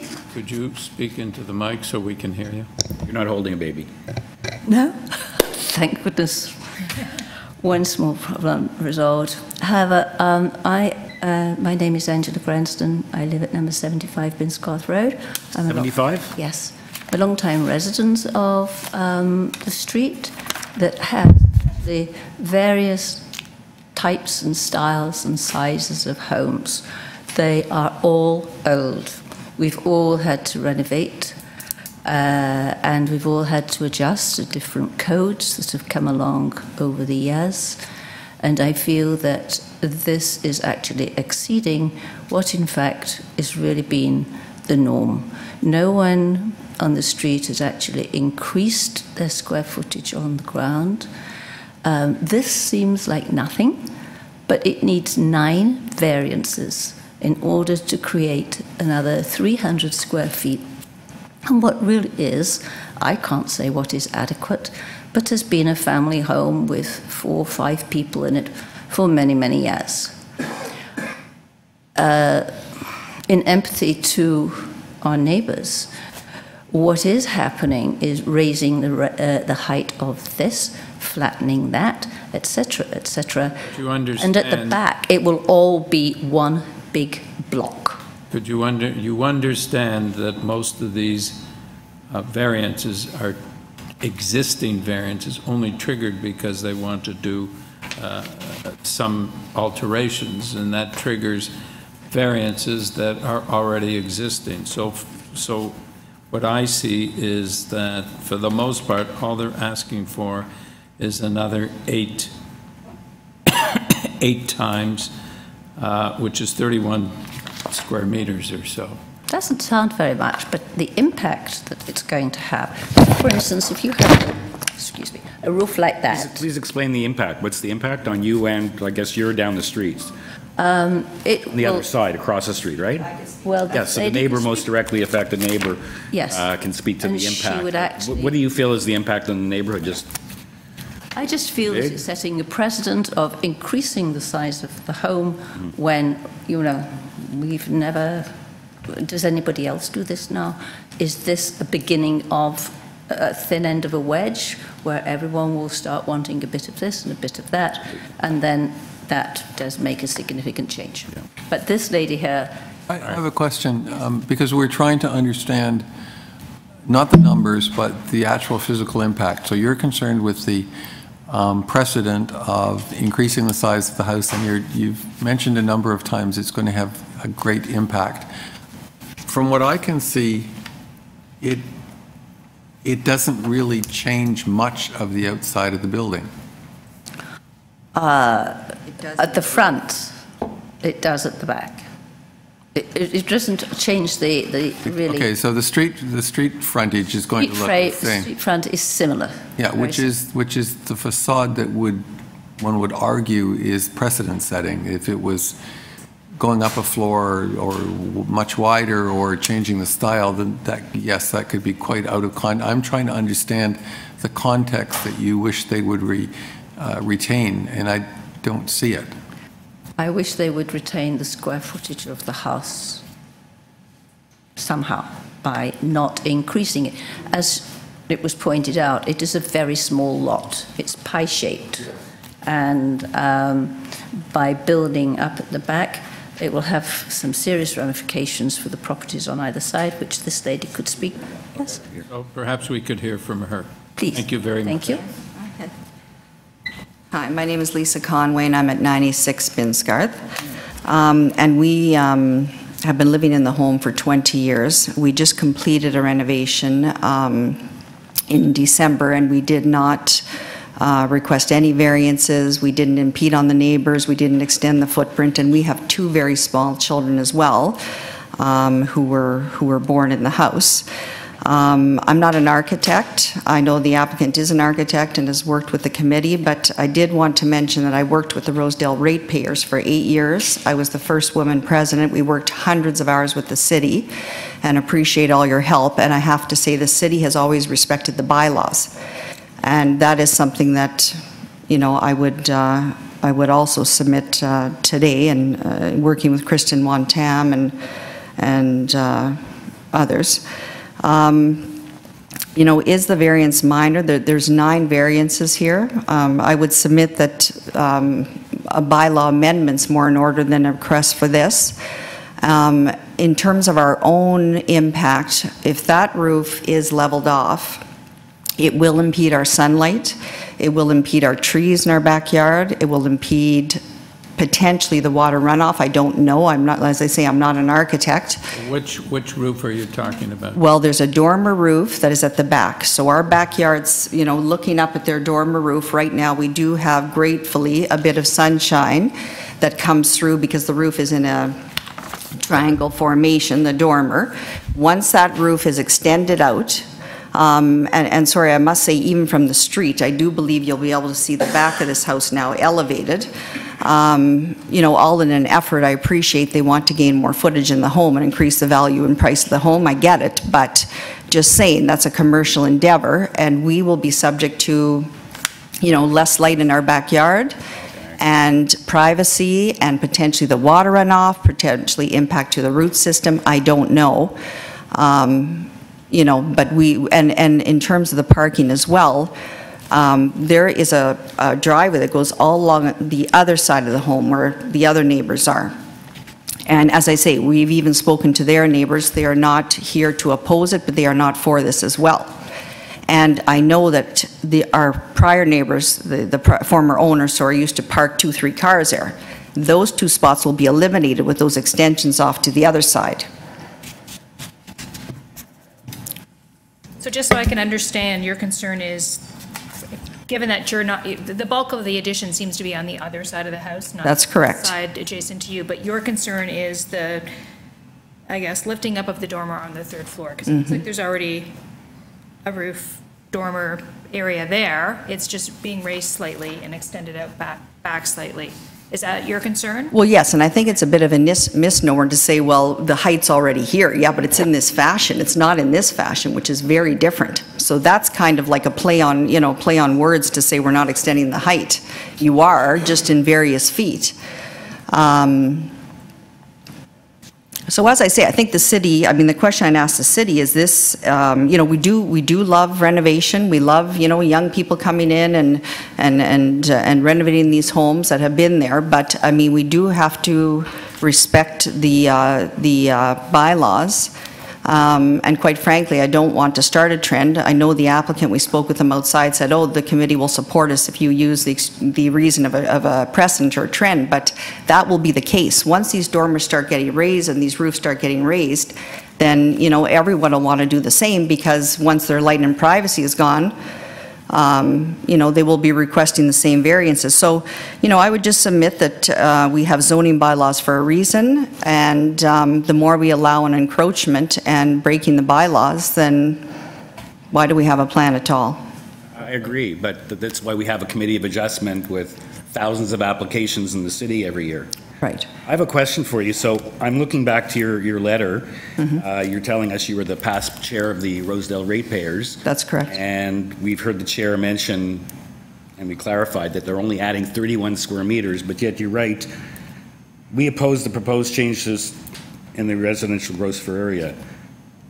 This is a whopping square meter increase of 160.58 square meters, or 72% of the existing gross floor area. This is almost doubling the existing square meters. So we've heard that they're only adding 31. They're already at 0.87, going to look to 0.95 at this point, is 0.07 increase. Right. So I just don't understand. You mentioned 9 variances, but we've heard, as we've gone through it, that a lot of those variances are existing conditions. Right, and that may be, and I just appreciate. don't understand your big concern. Right. Because it seems to be predicated on the fact that, as I say, there's an absence of information, but now you know they're only adding 31 square meters, not 72%. Right, but I would. Does that affect, change your view, or you're just saying, no, doing this as a commercial enterprise, they're just looking to make money and make their house more valuable, not dealing with a growing family or issues like that? Well, I'm not saying that, but what I am saying is this is an attempt to increase the square footage by raising the house in height. And it does impede on the neighbors, and it impedes on people that have been there for a very, very long time. As I say respectfully, we renovated. We have the same kind of structure, same desire to have done the same thing, but we respected the bylaws. And so you didn't yes. need any variances for your application? Correct. And we had two small children, same story. Yeah. But as I say, this, we just, we do have the support of the neighborhood, and other officials who say it's the character of the neighborhood and respecting the rules. Sorry, what support of the neighborhood do you have? I have another, so 3 or 4 people have submitted letters, as you know, not all of which. 4 letters of support and 3 of opposition, including yourself and. Okay, well, we have another 5 people that haven't had the chance yet to submit. No, they're not here, but they have said I could speak on their behalf. That doesn't work. You can't speak unless you have written authorization. You're speaking on your own behalf.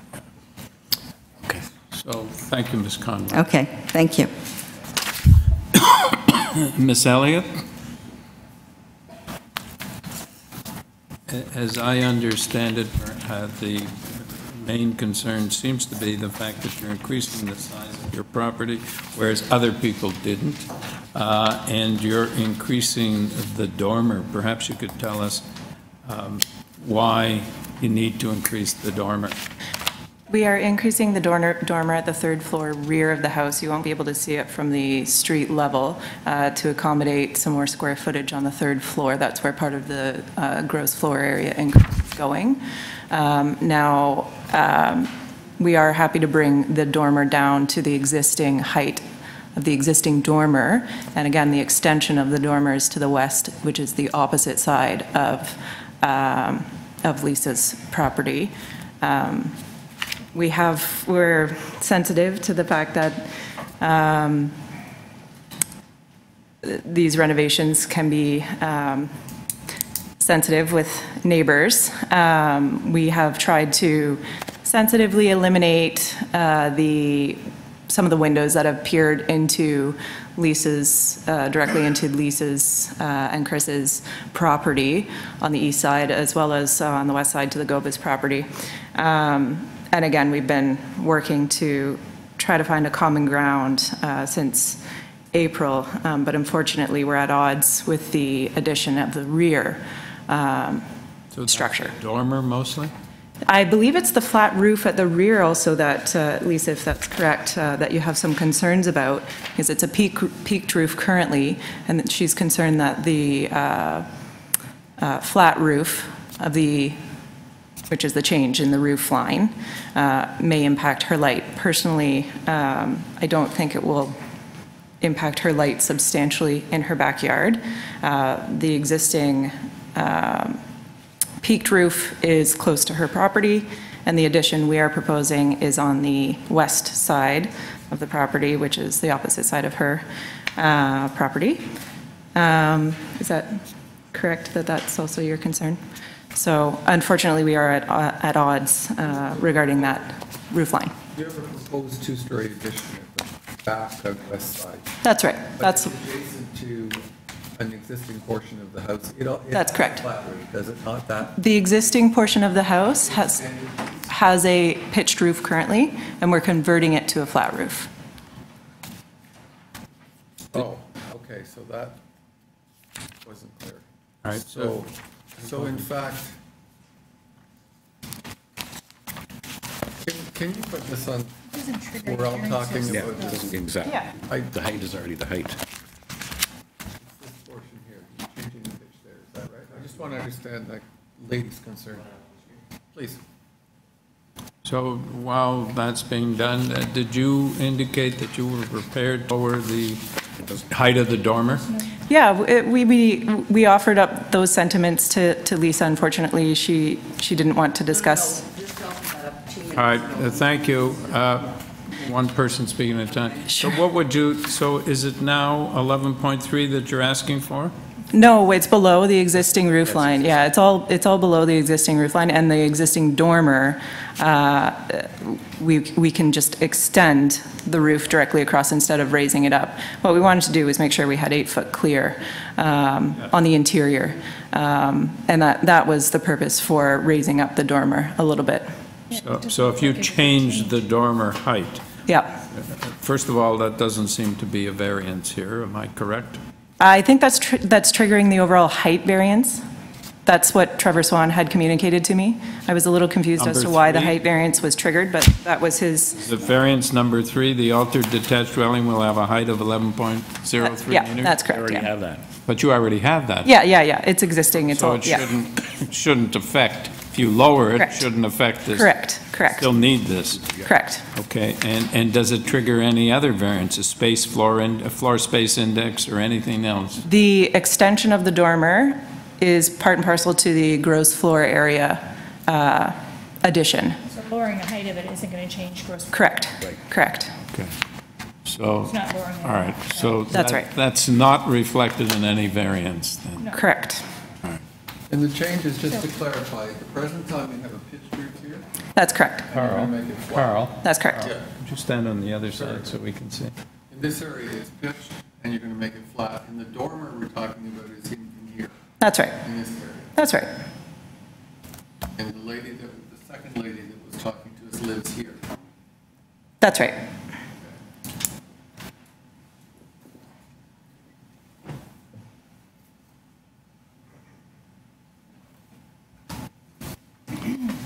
Any further questions? No. We're ready for a motion. Thank you. Thanks.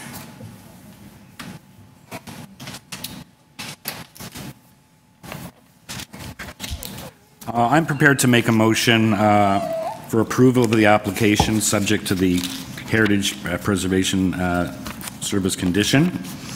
I think this is a relatively modest renovation. I think there's a right-of-way condition as well. Yeah, that's Paving Boulevard or something? that was just advisory. I think there's a report from Transportation Services says if you to contact them for make application. That's right. We're happy You're to do aware of that. that, Yep. okay? So that's advisory. I think this is rather modest, the 31 square meters in total. I don't believe that there's demonstrable impact on the neighbors or a precedent. There's mention here of construction issues, but that's not sort of before us. It mentions that they're going to impact the neighbors, but you're going to remain living in the piece. I guess you were living somewhere else now, so you're not going to be obviously living in the house during the construction. I don't know Well, if that's what they're we getting tried at. to move in, but there was an electrical fire, so it's not livable. So in its that's current form. sort of irrelevant. The neighbors have recourse if your contractors aren't respectful of the local bylaws and the protocols for construction, then you can just call 311 to deal with that, but that's really not before us. So I look at the neighbors' letters, which, as I mentioned in my comments, my questions to Ms. Conway, don't really reflect the change from existing condition to what's proposed, but rather to what's permitted to what's proposed. And I think that's unfortunate that our notices don't set out a separate category for that. So I would move approval of the application. Heritage. Seconder? Heritage. Yeah, I said subject to the heritage and the right-of-way advisory condition. Seconder? I'm going to second the motion. I don't see a measurable impact, given the changes you're requesting, and the increase in floor space index from what is already existing, in my view, is minimal. So in my view, it meets the 4 tests, and I'm seconding the motion. All in favor? Have your approval. Thank you. Thank you.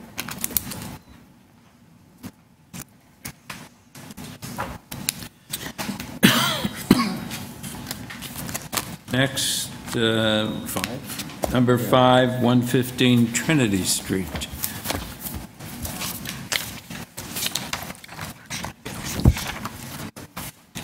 Okay. The purpose of this application is to alter the existing two-story townhouse by constructing a third-story addition.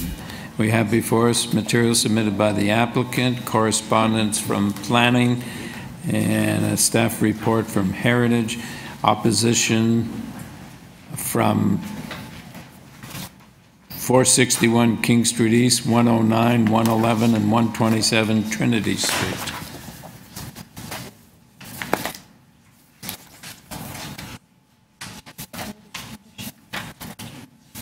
Good morning, committee. My name is Richard Liebrecht. I'm here as the agent for the owners who are sitting behind me. I just wanted to bring up a couple of items for some high-level background. The first is just a reminder of the context physically, the buildings, and the second is the letters of support were provided by neighbors for the original proposal, which has now been greatly reduced.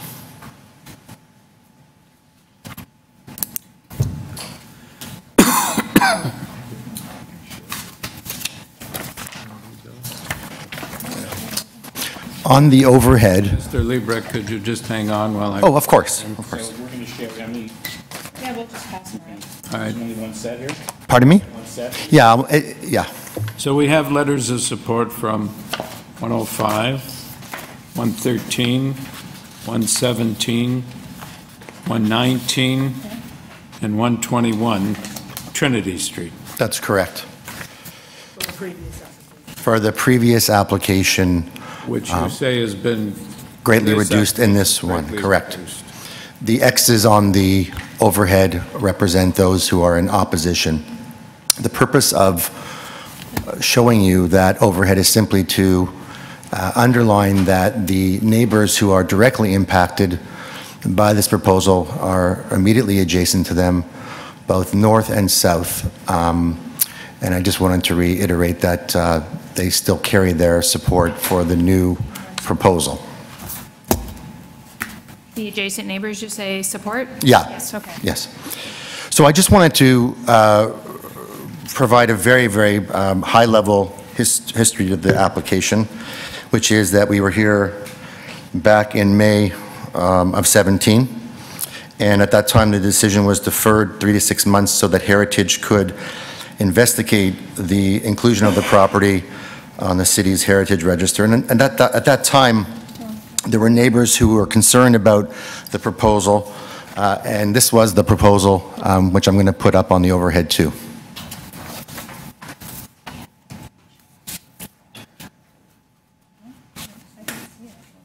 So the proposal back in May of 17 was for a third-story addition, which came close to the edge of the building form below. And I believe that the neighbors were quite concerned that the proposal really wasn't in keeping with the context of the school, the church, and the adjacent properties near it. And it would have been our contention that the building which we were adding over was anything but very far away from the historically significance of those buildings. The building has undergone numerous transformations, as you can see in the photograph, and is kind of ripe for a transformation itself. However, we were deferred, and on October 17th, in October of 17, Council agreed that the building here, the building block, be included on the City's Toronto Heritage Register. It was adopted. And from that time onward, in November and December, we worked with Heritage, Guy Zimmerman, specifically to come up with an agreeable massing for their proposal. And I'm going to put that massing study up that was forwarded by Heritage.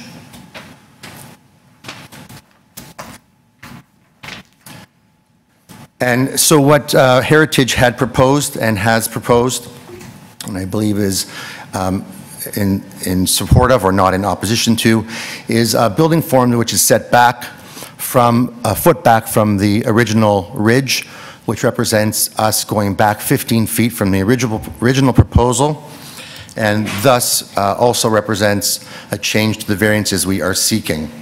And as such, the variances, which were originally 1.85 density. So we don't have this information. Okay. So we are going to reduce the variances being sought from the original 1.85 down to 1.69. So this is 1.69. Variance number 3. Yep. 132.46. Thank you. And so in working with Guy and Historical Preservation, we were able to come up with a solution that was workable for the city and the interests of the neighbors, we felt. And obviously, the city had felt that they had addressed their concerns about the original building, and by setting this mass well back, and as you can see by their studies, its impact would be negligible, if not even visible. And so this proposal is rather straightforward. We have... Mr. Liebrick, could you tell us? I'm Sure. not sure which one's a subject property. Okay, sorry. That's what I thought, the second one? This, The one with the white block behind it. this massing, sorry, this massing here is the subject property. It's the end unit of that block. And the massing is the addition. Excuse me? That block massing at the back is Is the the third addition. floor addition, yes, set back from the street face. And so in doing that, I think it was felt by Preservation Services that the original facade and the original building was left intact, and that the owners were in fact entitled to additional space so long as it didn't impact that original building. And while I am sympathetic to neighbors' concerns over the value of the building itself, although I tend to disagree, I feel that Urban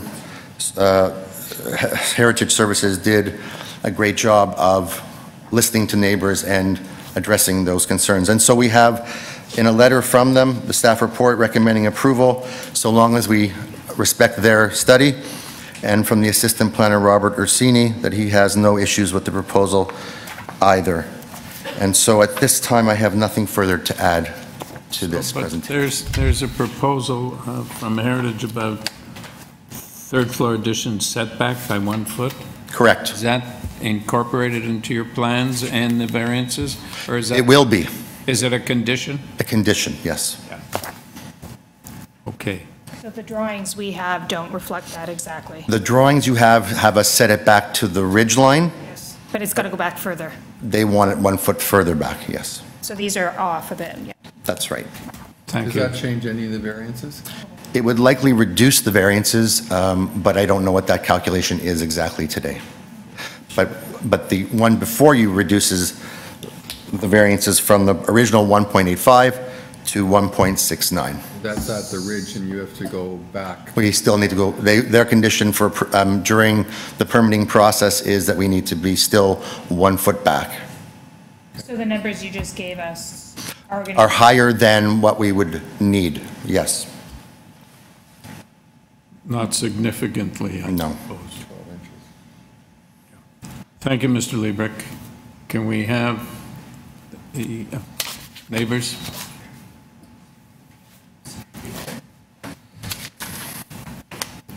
Are you speaking for this other lady as well? I'm speaking for the residents of 111 Trinity, myself, Frances Latchford, Kim Bird, Marlene Warnick, and Charlene Wallace. We were the ones who wrote the letter signed by 4 residents. I've also spoken to my neighbors at 101, Perry Tung, who couldn't be here, his partner Nicole Lorraine Tung as well, both who couldn't be here due to work, and Corey Limos from King Street, who also couldn't be here due to her work. And Have your name, please? My name? Yes. Frances Latchford. Yes. Also, I just wanted to mention in the letter that I did submit, I did forward the original letter we wrote, although I wasn't aware nor were my neighbors aware that they could submit letters from a previous application. So I would urge you to at least review the letters from the original application, given that letters from a previous application are now being considered, in the interest of fairness. Also, I just as a state of fact, I wanted to mention that Heritage Preservation Services flagged this file before the neighbors had become aware, so it was their initiative to flag the file. The neighbors, as they became aware of things, then started to realize what was proposed, because it wasn't clear from the original application what was really being proposed. It wasn't until we saw drawings 2 days before the Committee of Adjustment meeting that we were aware of what actually was being proposed, because the original letter that went out was not the language and so on and so forth was not easily interpreted by lay people, if I may say. So the fact that only that the number of people that did write and raise concerns in such a short period speaks to how strongly people felt that they got it together in 2 days to do it. That said, I know we're working with a new proposal now, and I just wanted to try and cut to the chase, because I realize time is precious. I did want to show you just some photographs of the street that are, and also the house, that are roughly taken from the angle that the three-dimensional drawings you just saw represented, but we felt don't distinguish or make clear to you the historical value of the street or the heritage value of the street. Trinity Street is the portal entry street that issues onto the northern entrance of the Distillery District. On our street, right across from the property in question, is the Little Trinity Church, which is the oldest surviving church in Toronto, built in 1844, and the Enoch Turner Schoolhouse, built in 1843. The last, I believe it's the last surviving one-room schoolhouse in Toronto. So very important heritage properties. There are tour buses, double-decker buses that run up and down run up our street, I should say, on a regular basis, maybe 20 a day. So people on the top layer of the double-decker bus will definitely be at a different vantage point than people walking on the street. There's also historical tours that leave from right in front of the house across the street at the school, between the schoolhouse and the church, the walkway. And there's also ghost tours, so I can fill you in on the ghosts too if you're interested later. Joke. Anyway, that said, this picture is the side lawn of the church. That is, we're facing, that's on the southwest side. Coming down the street, you can see the start of the Enoch Turner Schoolhouse there. This is the opposite side of the street, facing south. And you can just see the red house down there. That the red house is the house in question. This is another angle of that house. Of 115 Trinity, the red house there, the little red house. And that is roughly, to the best of my estimation, a similar sight line to the drawings that you saw. This is directly across. Looking directly across, just to give you a sense of what the massing may look like when it actually appears, and what it will, how it will alter the street. Just so you know, those houses, the little houses, were built in the 1860s. And this is from the other angle, coming, if you were coming north, roughly from a similar angle, to the best of my estimation, in those drawings that you received that are the three-dimensional drawings. So, and I live in... Could you go back to show me where this house is in relation to the church? Yes, I can. That's right here. That's the view from their house, right in front of their house. The part of the building on the right is the church, and the part of the building, the other building on the left, is the Enoch Turner Schoolhouse. And it's in that walkway there that a lot of the tours begin. Both places have many events, weddings, and various... I think the second photograph you showed would answer the chairman. Okay, sure. It's the first little red house. You showed that. Okay, so Sorry, the last picture.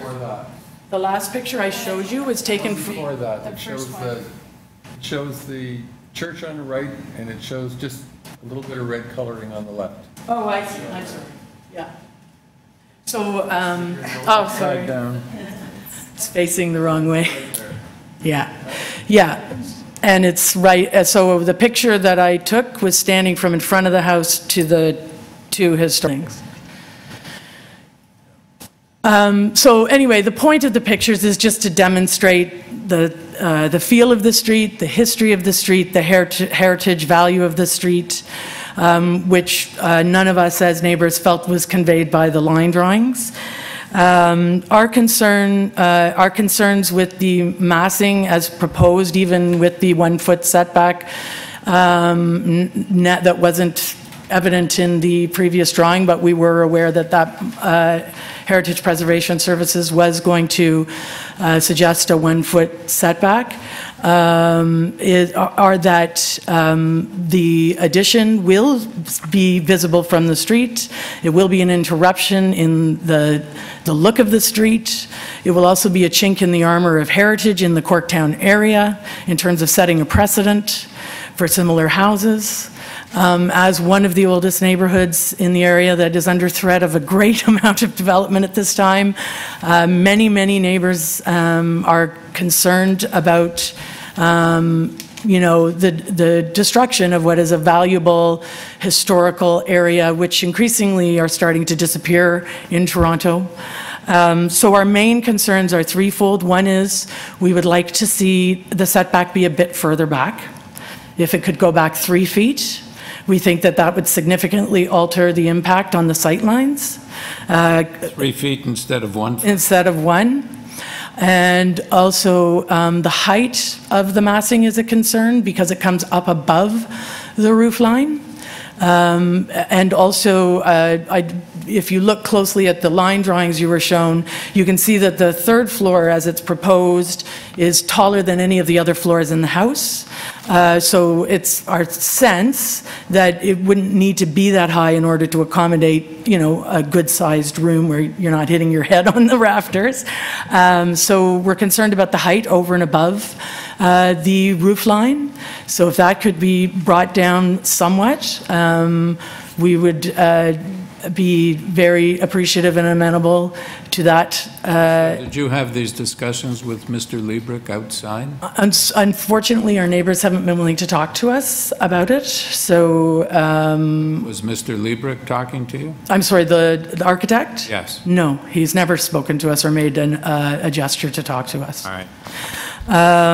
Also, and so that you know, we're open to talking about it. And the last thing, I'll be quick, are the materials. We have concerns around what the materials of the facade of the house, the addition would be. We would make a request that they be as innocuous as possible without mimicking, the heritage aspects of the house, because we recognize differentiation is an important principle with respect to heritage. Right. So ultimately, those are our three main concerns. Hi. We're in total agreement that those buildings which you've identified, those public buildings are significant, and we think they're amazing too. The house that my client has been in for over 40 years isn't. It's shabby and it's falling apart, and it's in desperate need of transformation. I believe that the heritage people have done their work with respect to setbacks, scale, materials, hip roofs, etc. It's in their assessment already. They're comfortable already with the modifications. They've recommended the modifications. I don't agree with setting it back further. It makes no sense. The house is... How deep is the house? What's the length of the house is, sorry, I was going to say, the house is 11 feet wide on the inside. It's about 500 square feet per floor, and they're asking for 300 additional square feet. I think that what they're asking for is reasonable. One small and very important issue is we no longer require variances, 1, for height at all, or 4. We don't need height variances.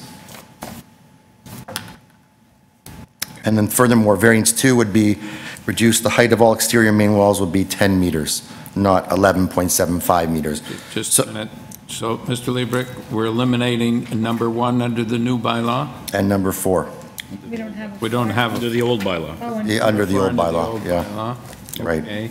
And number 2, you're changing? From 1175 to 10 meters. And is that because the actual physical height of the building came down, or is it because it's, how, can you explain why? I don't know where the city came up with their numbers, but when you measure our elevation, it's 10 meters It always has been 10? and always has been. So established grade. 9.5 is allowed, and it's half a meter over. Is that what you're saying? That's correct. So you know the existing, so this Well, is, this is a good question. What's the existing height of the what's the Heritage existing home? height? What's the existing height? We're slightly higher than the existing ridge. I could probably provide that to you. But what's permitted is 9.5, and we're asking for 10. The ridge anyway, the height would go probably to the soffit. So, Mr. Liebrick, I was interested in your first comment that the church and the school, et cetera, are historical and amazing buildings, et cetera, but your client's building isn't. And I would say that, yeah, but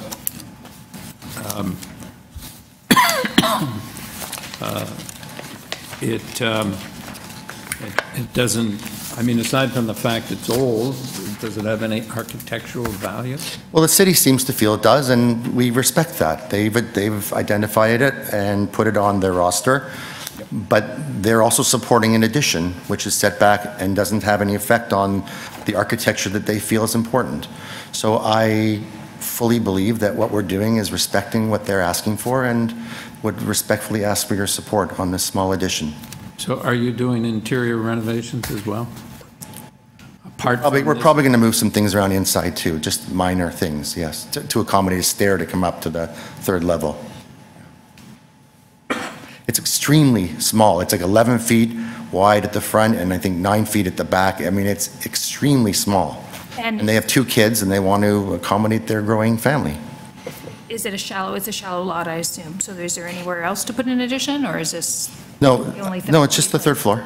So you can't go back and do an addition back? Well, one of the variances is for rear yard setback, which I believe is also existing.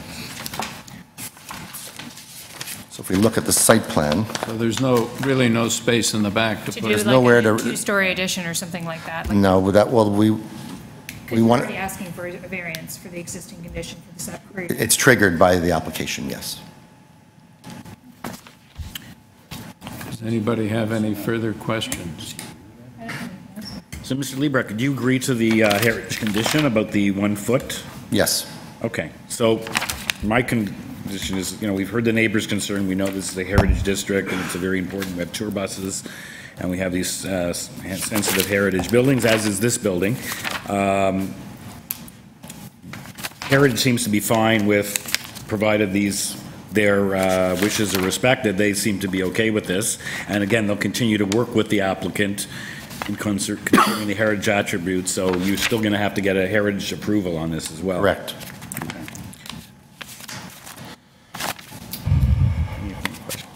All right. Any further questions?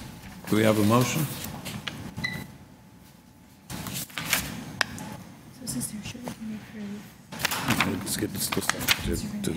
It's still subject to application to heritage.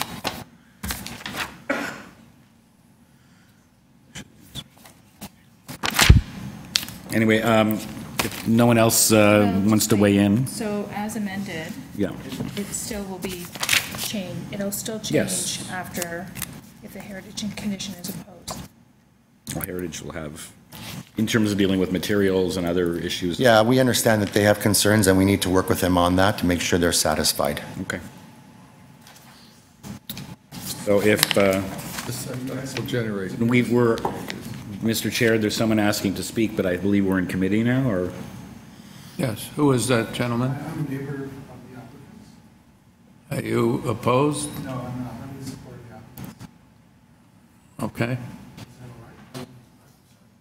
all right? Well, perhaps we'll get a different perspective. What's your name, sir? What I'd like to raise is the picture. What's your name, please? My name is Richard Harris. I live at 119 Trinity. I share a frontage and a roof line with the doors away? applicants.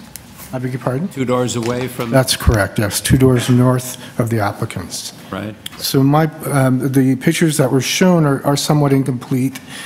A lot of the houses that neighbor the applicants have been upgraded. There's no heritage value, or there's no visible signs of heritage value on those properties at all. Mine is a mid-century modern look. It doesn't reflect any of the characteristics across from the street. So a more complete picture is, I would say, 5 of the 7 houses in that row have been updated and have no heritage value at all. Are those properties, were they subject to the heritage designation or? Exactly, they were done in total, so everybody's house was subjected to it. What number are you at? At 119. You're the greenhouse. Gray, I think. Green? Gray house? Yes, that's Stucco? correct. That's correct. This one next to the awning? This one here. No. Oh, Yeah, okay. that one, It's no. further down. Okay, you take a look. I'm not trying to, oh, yeah. Yeah. So your house has been renovated? It's been renovated. It's got a stucco frontage. The bricks are completely obscured now. But nobody has a 3rd floor? No, it doesn't have a 3rd floor. It is the same size, same footprint as the applicant. So you have no objection to? No, I support them totally. Thank you. Thank you, sir. Thank you. Mr. Chair, no one else. I'm ready to make a motion on this application. I'm prepared to give modified approval of the application. I think we've heard a lot from the neighbors. We've heard about the stepping back of this. The previous application we didn't even have in our package. I don't know if it was a different application and it was withdrawn, what happened with that. But what we have before us, I believe that this is a relatively minor addition. I believe the impacts on the neighborhood, on recognizing the historical character of this neighborhood and of this particular property, have been mitigated by stepping it back and putting the addition at the back. So it would be subject to the heritage condition that the applicant set the west face of the 3rd floor addition back by 1 foot from the line representing the extension of the ridge line of the row house assembly in order to give the ridge line a relief from the contemporary addition. The drawings submitted do not demonstrate that setback. And heritage preservation, which should continue to be involved, requires an updated set of drawings. So I would impose that as a condition. Also, just going through the modified approval, variance 1 to be deleted. Correct. Variance 2 to be revised from a height of 11.75 meters to 10 meters. Mm-hmm. The variance 3, the floor space index at 1.69 at 132.46. Same for variance number 1 under the old bylaw, 169 rather than 1.85 at 132.46. And elimination of variance number 4 under the old bylaw, and that would be my motion. Do we have a seconder? I'd second the motion. I don't believe the solution is ideal, but I do believe that every effort has been made to try and respect the heritage character of the area, and that closely working with Heritage Preservation Services, continuing the design, I think will result in something that respects the heritage character of the area. I'm not in any way downplaying how important it is. It is important. I would also like to comment in seconding the motion that the presentation by the people who were opposed was very helpful. It provided background that was not available to us otherwise. But I'm convinced that with Heritage Preservation's continued involvement and with the condition that Clark has reiterated from Heritage, that this proposal will in fact support the heritage designation and character of the area, and I'm happy to second the approval. I'm also in favor. I was glad to hear from the owner of 119, who indicated that heritage value has mostly been eradicated by reason of updates by the other neighbors, although there's not a 3rd story addition. This is a very small, modest addition, and I would support the application. So all in favor, you have your approval. Thank you. Thank you.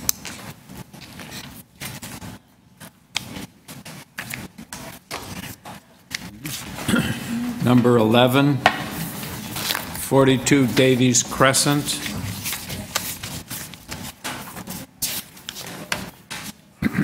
Purpose of this application is to alter the existing one-story detached dwelling by constructing a ground floor east side addition, a second-story addition, a rear deck, and an integral garage.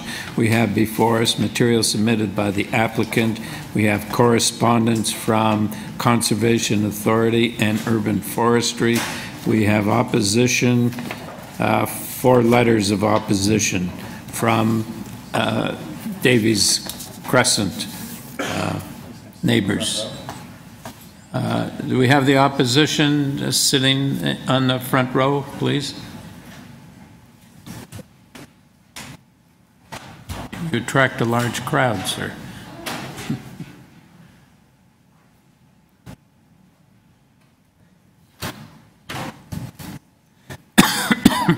You, Mr. Abbey? Yes, Mr. Abbey of AdTech Building Consultants, and I am the agent for the owners of 42 Davies Crescent. And in view of the letters of opposition, we did meet with the neighbors outside earlier this morning, and I believe that we've come to some form of agreement, but they will not agree completely until they've seen revised drawings, which I feel is a fair concession. As such, I would like to ask for a deferral to give us the opportunity to revise the drawings and further discuss with the neighbors so that we can get their full support. All right. Are the neighbors in agreement?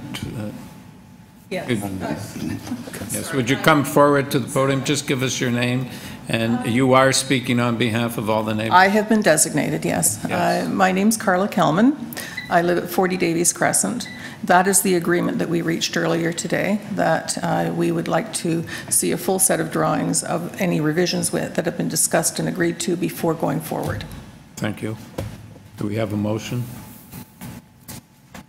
I'll move the application be deferred to permit the applicant to prepare new drawings to reflect his negotiations with the neighbors, and to be reviewed and be brought back on when you're ready for a maximum period of 3 months.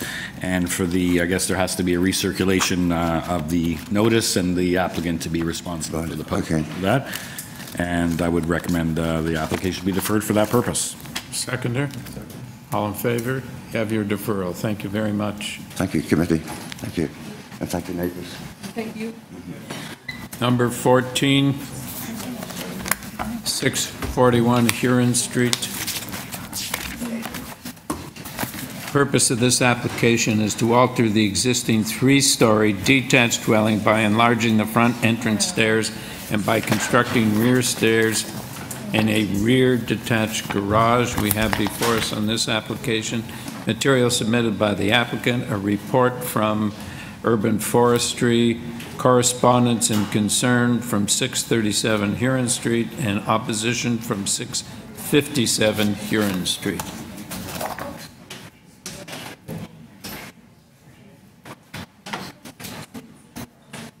Hi, sorry about that. My name's Jennifer. I'm the architect and agent on the file. What's your last name? Jennifer Kudlitz, Kudlats. Yes. Okay, so a couple of quick changes. I've got some copies here for you. After reviewing the application with the neighbors, both to the north and south, I believe the north. The opposition. Maria is the neighbor to the north. Yeah. The neighbor to the south is not here today. We reviewed this with them last week and agreed to some amendments. So I've updated that. Is this the variances? Yeah, this is the list of Give one to the chairman. Yeah, here, and then maybe give one to Sylvia. We're going to need it. Yeah. So essentially, those variances in red, please, there's some scribbles on the back, those please just ignore. So the variances in red address the rear garage, so we're going to reduce the size of that so that we can have a setback to the south, which was agreed, which was negotiated with the neighbor to the south, so that they'd have a shared laneway in between their garages. So what that does is it reduces the size variance for the garage from 58 square meters. We're now asking for, sorry, is that right? 51.1. Sorry, 51, we're now asking for 48. And it increases our soft landscaping in the rear. I believe the requirement is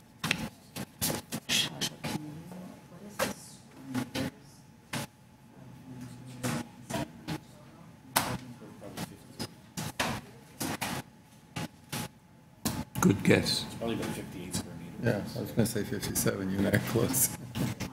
Yeah, it's got to be close to 59. We'll have to calculate that for you. We don't have that, sorry. Okay, where was I? So, just a bit of quick background on this file.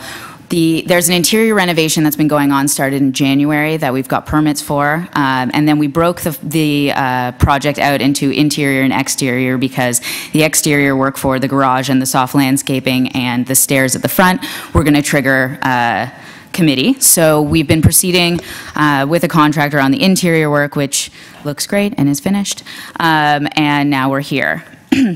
Admittedly, an unfortunate thing that happened a couple of weeks ago is we've separated out the phase 2 for the exterior work due to committee.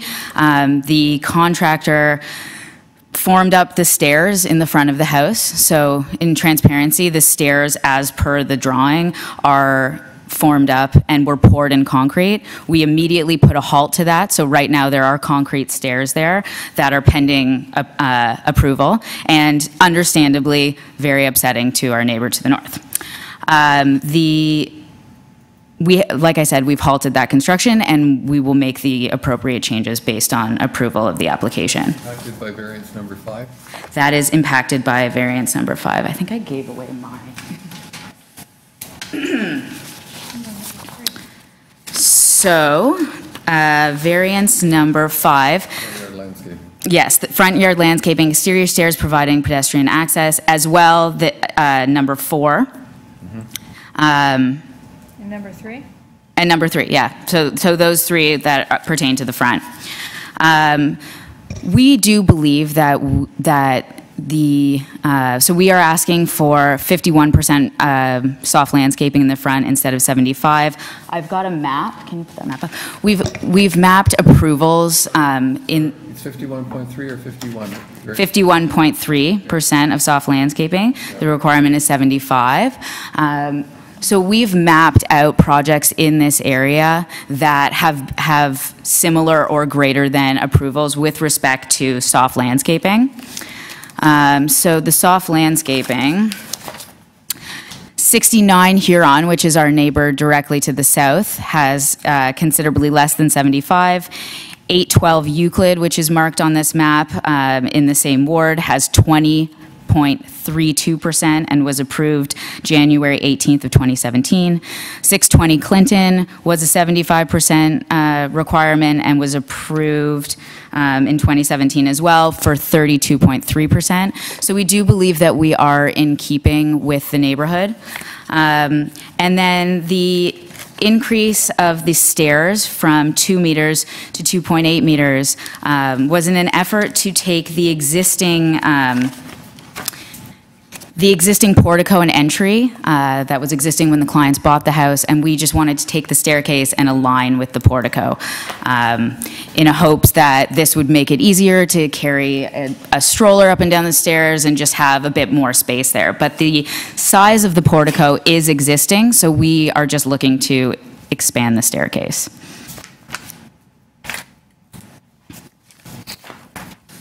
And the front porch stairs are, They're not existing, right? Right, the front porch stairs are the 2.8, so the existing condition that was there was less than 2 meters and was sort of centered on that portico, and we were looking to expand. But I'm talking about this setback. It's 0.0, it's number 4, variance. Oh, yes, that setback was not existing. So the location of the portico is existing, and we wanted to expand the staircase to meet the portico. Sorry, go ahead. 3, 4, and 5, as you're recommending them here, or as you applied, that recognizes the stairs that you say that are poured that you put a stop work order on. Yes, but they are currently existing there. Yes. So 3, 4, and 5, we did try to negotiate with our neighbor Marie. We did present what we felt was some, meeting in the middle. Are you changing it? No, we tried to, and she wanted to go for Perhaps we could hear full from gamut. Okay. Thank you. All right, could you come forward to the podium, please, and tell us your position? Thank you. Show you the picture. Come forward, please. Yes. Can we have your name and your address? So my name is Marie Schmula. I am the neighbor to the north and live at 657 Huron Street. And You live at what? 657? 7. There is a jump in the numbers. Oh, you live next door? Next door. I am the neighbor on the north side, next to the steps.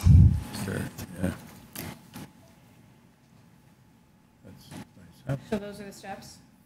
Pardon? That's a picture of the steps? Yes. So tell us your concerns. My concern is, well, first of all, I was surprised to see it built right up to our lot line and couldn't understand that city would approve it until I got the invitation for this hearing. And then that's when I found out that it was done before they had a permit. And I cannot help but feel that it was done quickly so that once in the ground and built, it'll be... We're going to consider whether we're going to approve it or not. And if that it'll be harder to disprove or whatever. Well, but I am, Just hold on 1 minute. Okay. So it's come before us for our approval or disapproval, and we don't care whether it's been built or not, because if we don't approve it, they're going to have to tear it up. So you shouldn't be concerned about the fact that it's already built, because we aren't. Okay, so you have the power. If you don't like it, you may have the power to say to be removed. Yes. Go. Okay. I am 75 and my hearing is a little touched too. But I wanted to say that we have, with my husband, lived on the street for 40 years nearly. Never had any problems with anyone. Nobody interfered with us, with anyone, and we didn't touch anybody either. And this, I still keep asking, why do I end up here having to defend the integrity of our house and the function? The main issue, as I see it here, with what's been created is the water runoff, the snow, and the salt. The roof on the portico is slanted towards our house, and in fact, there has been an attempt to bring the downspout to our side, where I go every day with my recycling. And fortunately, before it was completed, I saw it. Madam, the portico is not before us.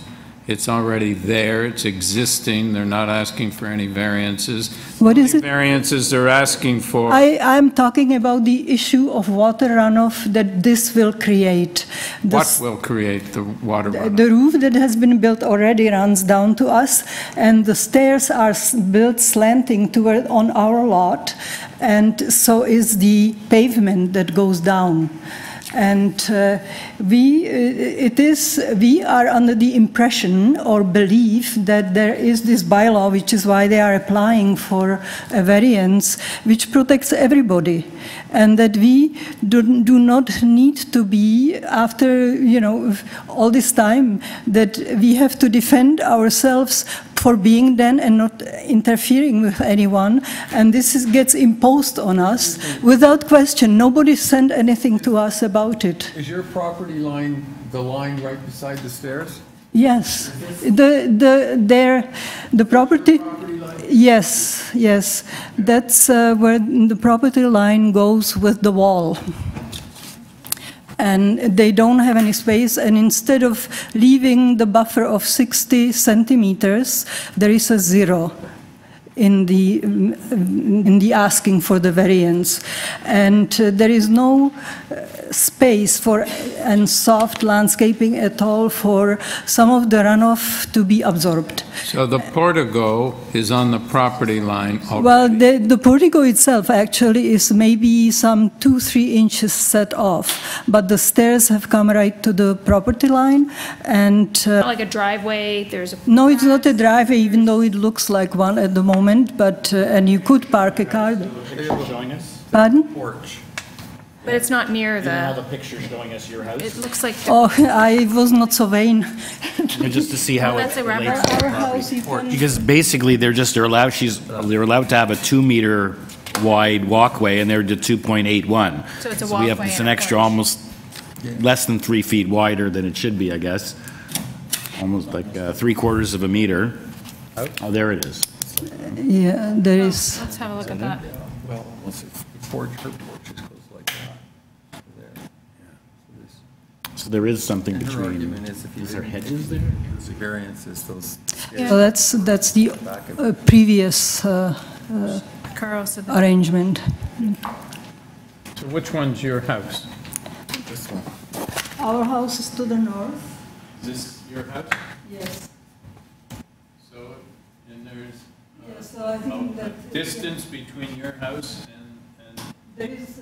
It's just our lane on the side. They don't have any space there, and we have been accommodating. so how wide is your lane? This is a laneway or passageway to the back of your house? It's into the backyard. Pardon?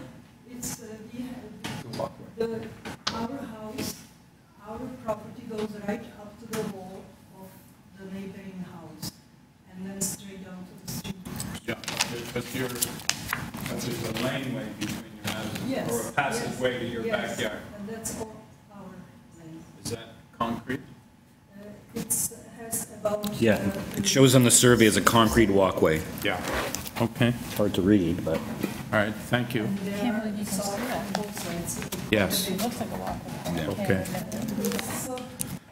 The concern, the implication for us too is that if one day we want to sell the house, I consulted a real estate agent and she said it does reflect on, it does have an impact in terms of wanting to sell it and then negotiating. When it comes down to the nitty-gritty, this is what they will point at. You don't have, this is right on your line. There is no buffer zone, and so it's not just giveaway, from our point of view.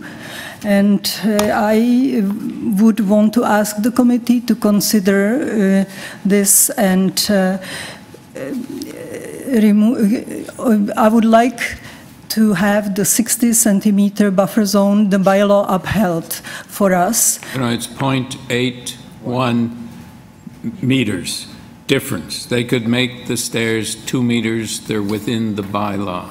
They can be, then they still have, if they move it 60 centimeters, they still have 2 meters 21 for the stairs. And I think that there is a question of symmetry and the look and all this, but my point is that the design is not necessity. Now you can see there the previous option. It's a choice. And we are kind of expected to say, okay, just, whatever you want. No, you're here raising your objections. Thank you very much. We'll hear from the applicant now. Well, thank you. Thank you. Actually, Ms. Kudlitz, if you could touch upon, in the picture you showed us, it doesn't look like it's almost 9 feet wide. 2.81 meters, like between 8.5. In this photo. No, the one that you showed us of what's been built illegally or without a permit or whatever, it doesn't look like it's that much wide. Like maybe have spatial issues, but it doesn't look like it's almost. No, I mean, it is. The stairs don't look that wide. They're wide, and I appreciate. I agree. Why you want them wide, but it doesn't look to be that wide. I mean, I'm happy to site measure that based on the drawings. It is 2.81. Measure. But I think it's slightly less than 9 feet. I think it comes to 8'10", but it's about there. Yeah. Can we see the picture back up? So this looks like existing condition before you poured that concrete, and it looks like there is something in between their walkway. Like what's the normal door length? It looks like it's. Is the door wider? The door is 6 feet. Okay, so it doesn't look that much. Yeah, okay. That's the angle. Anyway, I don't see where it. You see where the piece of wood goes down. Maybe is that showing us where the allowable is compared to, or that just? No, I think that's just sort of fallen over. So you'd be permitted to, I guess, if you're allowed 6 feet, which you said is the length of the door, so you'd really have to shave it off. There, yeah. Which is what the neighbor is recommending. The question is, how does that impact the neighbor?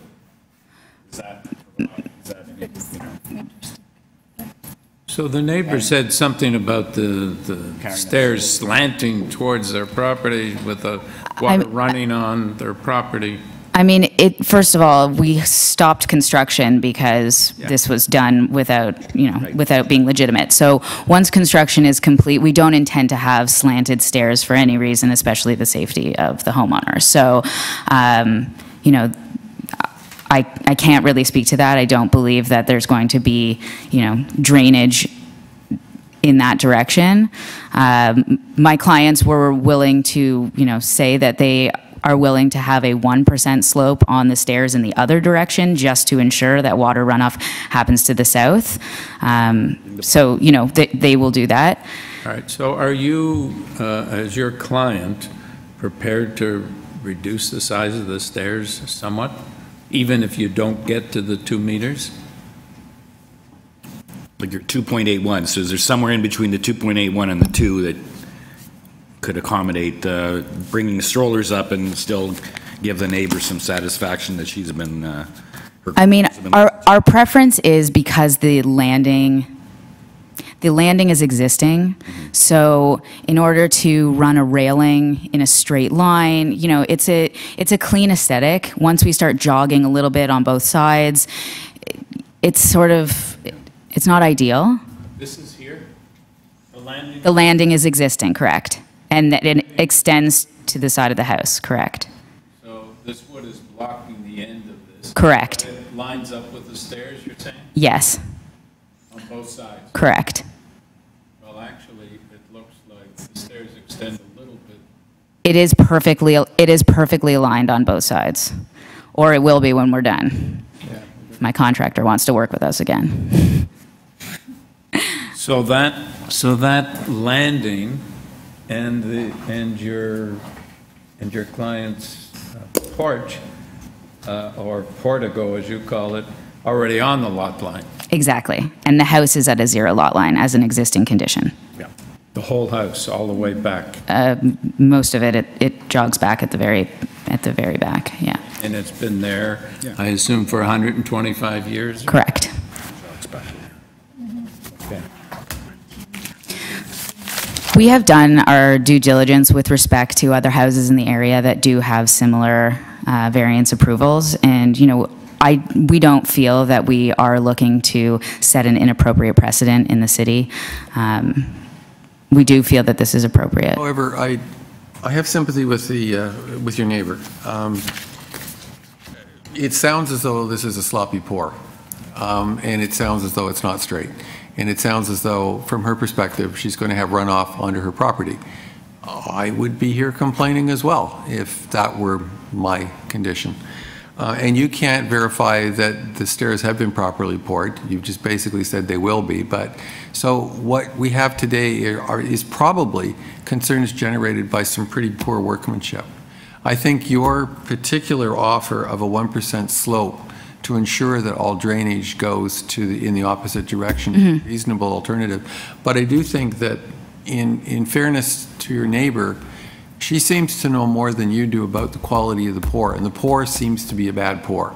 And if it's generating these concerns, I mean, I don't think she came here and made up the idea that she's going to get drainage on her property unless it looks as though that might happen. So I think we're all here because your contractor did something he shouldn't have done. Absolutely. And it needs to be corrected. Absolutely. Your offer of a 1% slope to provide drainage going in the opposite direction seems to me to be a reasonable alternative. Absolutely, that would be great. We would more than happily. Make a motion. Yeah, I would like to recommend approval of the application. I just want to make sure there are no conditions. Oh, subject to forestry conditions 1 and 2, and also subject to there being a 1% slope on the stairs to the south to ensure that drainage from the stairs remains on the applicant's property. The 1% slope. Okay with that wording?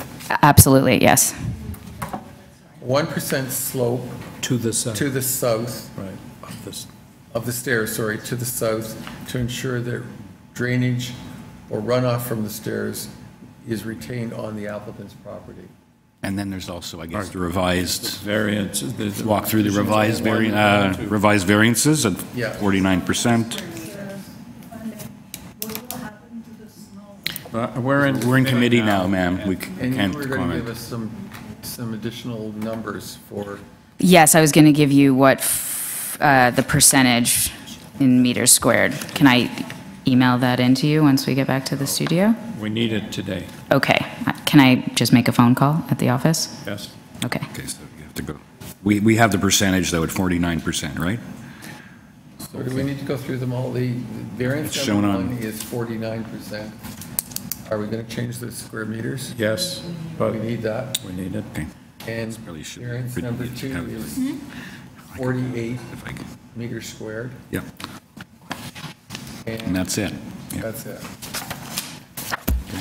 I mean, you mentioned the urban forestry, so I'll be happy to second that motion. I believe what you've proposed in terms of the slope, I don't believe that the walkways, I don't believe that there's significant impact on the neighbor, provided we have the 1% slope, so I will second the motion. Right. And all this is subject to the applicant providing the square meters in variance number 1. It's very simple. Before you leave today, please. We're breaking for lunch, yeah. Okay. All right, so all in favor of the motion subject to the provision of the square meterage in variance number 1? All in favor? You have your approval. It's either 57 or 58. It's 57.82. There. 57 point? 0.82. Okay. Both you guys were. You were both in the, well, Yeah. close to the. Can we clarify to the neighbor, maybe you can explain to the neighbor what we've done with the slope so that she understands? Water's not going onto her property. Yes, absolutely. You can explain the solution to her? Yes, absolutely. So we are, as discussed, we are going to slope the stairs 1% away from your property so that water runoff will run onto the south side. I can't believe this. All right, thank you very much. Thank you very much. Thank you. Very little. Because